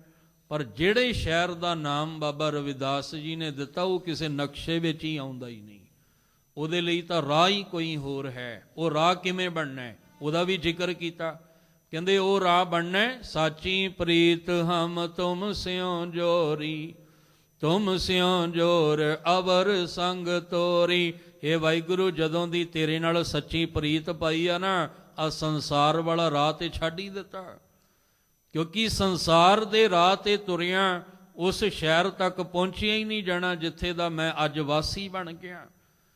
ਸਾਰੇ ਜਿੰਨੇ ਧਰਮ ਦੇ ਪੁਜਾਰੀ ਸੀ ਇਕੱਠੇ ਹੋ ਕੇ ਕਹਿੰਦੇ ਆ ਅਸੀਂ ਧਰਮ ਦੇ ਪੁਜਾਰੀ ਆ, ਅਸੀਂ ਪੰਡਤ ਆ, ਅਸੀਂ ਵਿਦਵਾਨ ਆ, ਪਰ ਤੁਸੀਂ ਤਾਂ ਜੁੱਤੀਆਂ ਗੰਢਦਿਆਂ ਵੀ ਆਨੰਦ ਵਿੱਚ ਰਹਿੰਦੇ ਹੋ, ਖੁਸ਼ ਰਹਿੰਦੇ ਹੋ, ਕੋਈ ਚਿੰਤਾ ਤੁਹਾਨੂੰ ਸਤਾਉਂਦੀ ਨਹੀਂ ਹੈ। ਤੁਸੀਂ ਕਿਹੜੇ ਸ਼ਹਿਰ ਵਿੱਚ ਰਹਿੰਦੇ ਹੋ? ਅਸੀਂ ਵੀ ਇੱਥੇ ਰਹਿੰਦੇ ਹਾਂ, ਤੁਸੀਂ ਵੀ ਬਨਾਰਸ ਵਿੱਚ ਰਹਿੰਦੇ ਹੋ, ਪਰ ਤੁਹਾਡੇ ਰਹਿਣ ਦਾ ਤਰੀਕਾ ਹੋਰ ਤੇ ਸਾਡਾ ਹੋ। ਉਹ ਤੇ ਮਹਾਰਾਜ ਨੇ ਵੀ ਆਖਿਆ ਭਗਤਾਂ ਕੀ ਚਾਲ ਨਿਰਾਲੀ, ਚਾਲਾਂ ਨਿਰਾਲੀ ਭਗਤਾਂ ਕੇਰੀ ਬਿਖਮ ਮਾਰਗ ਚੱਲਣਾ। ਤੇ ਪੁੱਛਿਆ ਤੁਸੀਂ ਕਿਹੜੇ ਸ਼ਹਿਰ ਦੇ ਵਾਸੀ ਹੋ? ਤੇ ਉਹਨਾਂ ਆਖਿਆ ਬੇਗਮਪੁਰਾ ਸ਼ਹਿਰ ਕੋ ਨਾਉ। ਜਿੱਥੇ ਮੈਂ ਰਹਿਣਾ ਨਾ ਉਹ ਸ਼ਹਿਰ ਦਾ ਨਾਮ ਹੈ ਬੇਗਮ। ਉੱਥੇ ਮੈਨੂੰ ਕੋਈ ਗਮ ਨਹੀਂ, ਕੋਈ ਦੁੱਖ ਨਹੀਂ, ਕੋਈ ਚਿੰਤਾ ਨਹੀਂ, ਕੋਈ ਫਿਕਰ ਨਹੀਂ ਹੈ। ਮੈਂ ਤੇ ਸਿਰਫ ਉਹਦੇ ਆਨੰਦ ਵਿੱਚ ਰਹਿਣਾ। ਹੁਣ ਜਿਨ੍ਹਾਂ ਨੇ ਸੁਣਿਆ ਹੋਏਗਾ ਬੇਗਮਪੁਰਾ ਸ਼ਹਿਰ ਕੋ ਨਾਉ, ਤੇ ਉਹ ਸਾਰੇ ਕਹਿੰਦੇ ਹੋਣਗੇ ਵੀ ਇਹ ਸ਼ਹਿਰ ਤੇ ਅਸੀਂ ਅੱਜ ਤੱਕ ਸੁਣਿਆ ਹੀ ਕੋਈ ਨਹੀਂ ਹੈ, ਇਹ ਸ਼ਹਿਰ ਬਾਰੇ ਤੇ ਅਸੀਂ ਅੱਜ ਤੱਕ ਜਾਣਿਆ ਵੇਖਿਆ ਹੀ ਕੋਈ ਨਹੀਂ ਹੈ, ਕਿੱਥੇ ਆ ਇਹ ਸ਼ਹਿਰ? ਤੇ ਉੱਥੇ ਫਿਰ ਬਾਬਾ ਰਵਿਦਾਸ ਜੀ ਕਹਿੰਦੇ ਆ ਇਹ ਸ਼ਹਿਰ ਤੱਕ ਪਹੁੰਚਣ ਲਈ ਤੁਹਾਨੂੰ ਸੱਚੀ ਪ੍ਰੀਤ ਪਾਉਣੀ ਪੈਣੀ ਹੈ। ਇਹ ਸ਼ਹਿਰ ਤੱਕ ਪਹੁੰਚਣ ਵਾਸਤੇ ਤੁਹਾਨੂੰ ਨਿਰੰਕਾਰ ਨਾਲ ਸਾਂਝ ਬਣਾਉਣੀ ਪੈਣੀ ਆ, ਕਿਉਂਕਿ ਉਹ ਸ਼ਹਿਰ ਦਿਮਾਗ ਤੋਂ ਦਿਲ ਤੱਕ ਜਾਂਦਾ ਹੈ। ਉਹਦਾ ਰਸਤਾ ਹੈ ਦਿਮਾਗ ਤੋਂ ਦਿਲ ਤੱਕ ਦਾ। ਉਹ ਬਾਹਰ ਦੀ ਧਰਤੀ ਤੇ ਕਿਤੇ ਤੁਹਾਨੂੰ ਬੇਗਮਪੁਰਾ ਸ਼ਹਿਰ ਨਹੀਂ ਮਿਲਣਾ, ਉਹ ਮਿਲੇਗਾ ਦਿਮਾਗ ਤੋਂ ਲੈ ਕੇ ਦਿਲ ਤੱਕ ਦੇ ਸਫ਼ਰ ਤੱਕ। ਪਰ ਉਹ ਸਫ਼ਰ ਕਿਵੇਂ ਕਰਾਂਗੇ ਆਪਾਂ? ਉਹ ਕਰਾਂਗੇ ਨਾਮ ਦੇ ਨਾਲ, ਉਹ ਕਰਾਂਗੇ ਸੱਚੀ ਭਗਤੀ ਦੇ ਨਾਲ। ਤੇ ਜਦੋਂ ਜਦੋਂ ਵੀ ਭਗਤ ਭਗਤੀ ਵਿੱਚ ਲੀਨ ਹੋਏ ਨੇ, ਮੇਰੇ ਮਾਲਕ ਨੇ ਉਹਨਾਂ ਦੀ ਰੱਖਿਆ ਆਪ ਕੀਤੀ ਹੈ। ਰੋਜ਼ਾਨਾ ਹੀ ਅੰਮ੍ਰਿਤ ਵੇਲੇ ਆਸਾ ਕੀ ਵਾਰ ਦੀ ਸਮਾਪਤੀ ਵੇਲੇ ਹਰ ਰੋਜ਼ ਪੜਿਆ ਜਾਂਦਾ ਹੈ, ਹਰ ਜੁਗ ਜੁਗ ਭਗਤ ਉਪਾਇਆ, ਪੈਜ ਰੱਖਦਾ ਆਇਆ RAM ਰਾਜੇ, ਹਰਨਾਕਸ਼ ਦੁਸ਼ਟ ਹਰ ਮਾਰਿਆ, ਪਹਿਰਲਾਦ ਤਰਾਇਆ। ਜਦੋਂ ਜਦੋਂ ਵੀ ਜੋ ਜੋ ਤੇਰੇ ਭਗਤ ਦੁਖਾਏ, ਤਤਕਾਲ ਤੁਮ ਮਾਰਾ। ਕਹਿੰਦੇ ਹੇ ਮਾਲਕ ਜੀ, ਜਿਹੜਾ ਜਿਹੜਾ ਵੀ ਤੇਰੇ ਰੱਬ ਦੇ ਪਿਆਰੇ ਰੰਗ ਵਿੱਚ ਰੰਗੀਆਂ ਹੋਈਆਂ ਰੰਗ ਰਤੜੀਆਂ ਰੂਹਾਂ ਨੂੰ ਕੋਈ ਸਤਾਉਂਦਾ, ਕੋਈ ਦੁਖੀ ਕਰਦਾ ਹੈ, ਤੇ ਤਤਕਾਲ ਤੂੰ ਉਹਦਾ ਜਿਹੜਾ ਉਹਦੇ ਨਾਲ ਨਿਪਟਾਰਾ ਆਪ ਹੀ ਕਰ ਲੈਣਾ ਹੈ, ਅਸੀਂ ਕੀ ਕਰਨਾ ਹੈ? ਅਸੀਂ ਗੁਰੂ ਸਾਹਿਬ ਦੇ ਦੱਸੇ ਹੋਏ ਮਾਰਗ ਤੇ ਤੁਰਨਾ ਹੈ। ਜਿਵੇਂ ਅੱਜ ਗੁਰੂ ਨਾਨਕ ਸਾਹਿਬ ਜੀ ਨੇ ਆਖਿਆ, ਕਹਿਣ ਲੱਗੇ ਗੁਰੂ ਸਾਹਿਬ ਨੇ ਕਿਰਪਾ ਕੀਤੀ, ਜਿਨ ਭ੍ਰਮ ਭੂਲਾ ਮਾਰਗ ਪਾਇਆ। ਜਿਹਨੂੰ ਭੁੱਲੇ ਹੋਏ ਨੂੰ, ਭਟਕੇ ਨੂੰ ਮਾਰਗ ਤੇ ਪਾਇਆ, ਉਹਦੇ ਅੰਦਰੋਂ ਮੋਹ ਮਾਇਆ ਦਾ ਤਿਆਗ ਹੋ ਗਿਆ ਤੇ ਉਹ ਭਗਤੀ ਦੇ ਰਾਹ ਉੱਤੇ ਤੁਰਦਾ ਤੁਰਦਾ ਇੱਕ ਦਿਨ ਫਿਰ ਨਿਰੰਕਾਰ ਦੀ ਰੱਬੀ ਜੋਤ ਵਿੱਚ ਜਾ ਕੇ ਸਮਾ ਜਾਂਦਾ ਹੈ, ਲੀਨ ਹੋ ਜਾਂਦਾ ਹੈ। ਤੇ ਜਿਹੜਾ ਸਤਿਗੁਰੂ ਨੂੰ ਮਿਲ ਕੇ ਜਾਏਗਾ ਨਾ, ਜਿਹੜਾ ਸਤਿਗੁਰੂ ਨੂੰ ਮਿਲ ਕੇ ਜਾਏਗਾ, ਉਹੀ ਦੁਨੀਆ ਵਿੱਚ ਬੜਾ ਖੁਸ਼ ਹੋ ਕੇ ਦਿਨ ਤੇ ਰਾਤ ਖੁਸ਼ੀ ਵਿੱਚ ਗਾਉਂਦਾ ਰਹੇਗਾ। ਗੁਰ ਵੱਡ ਭਾਗੀ ਪਾਇਆ, ਐਸਾ ਗੁਰ ਵੱਡ ਭਾਗੀ ਪਾਇਆ। ਗੁਰ ਵੱਡ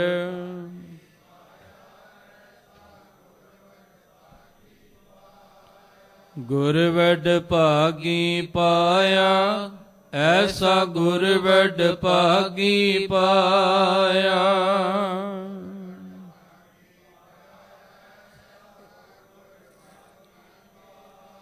ਭੂਲੇ ਮਾਰਗ ਜਿਨ ਬਤਾਇਆ, ਭੂਲੇ ਮਾਰਗ ਜਿਨ ਬਤਾਇਆ।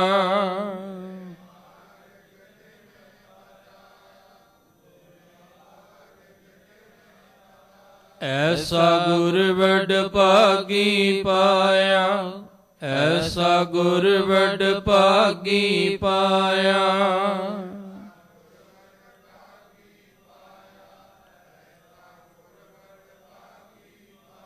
ਗੁਰ ਵੱਡ ਭਾਗੀ ਪਾਇਆ, ਐਸਾ ਗੁਰ ਵੱਡ ਭਾਗੀ ਪਾਇਆ।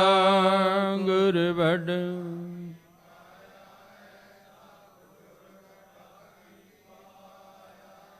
ਉਹ ਫਿਰ ਦੁਨੀਆ ਦੇ ਵਿੱਚ ਬੜੇ ਚਾਉ ਨਾਲ ਇਹ ਗਾਉਂਦਾ ਹੈ।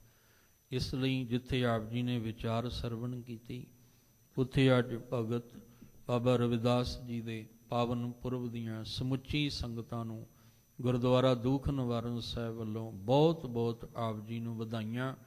ਜਿਹੜੀ ਉਹਨਾਂ ਨੇ ਅਰਦਾਸ ਕਰਨ ਦਾ ਤਰੀਕਾ ਸਾਨੂੰ ਦਿੱਤਾ ਹੈ ਨਾ, ਉਹ ਅਰਦਾਸ ਕਰੀਏ। ਬਹੁਤ ਜਨਮ ਵਿਛਰੇ ਥੇ ਮਾਧੋ, ਇਹ ਜਨਮ ਤੁਮਾਰੇ ਲੇਖੈ।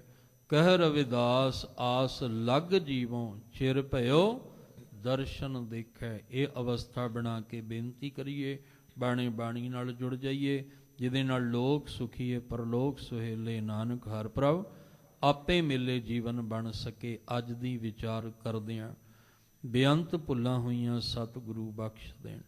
ਧੰਨ ਗੁਰੂ ਨਾਨਕ ਸਾਹਿਬ ਜੀ ਦੇ ਪਾਵਨ ਬਚਨ ਆਪਣੇ ਹਿਰਦੇ ਦੇ ਅੰਦਰ ਵਸਾ ਲਈਏ ਜੀ। ਤੂੰ ਸਭਨਾ ਮਾਹੇ ਸਮਾਇਆ, ਤਿਨ ਕਰਤੈ ਆਪ ਲੁਕਾਇਆ। ਨਾਨਕ ਗੁਰਮੁਖ ਪ੍ਰਗਟ ਹੋਇਆ, ਜਾਂ ਕੋ ਜੋਤ ਧਰੀ ਕਰਤਾਰ ਜਿਉ।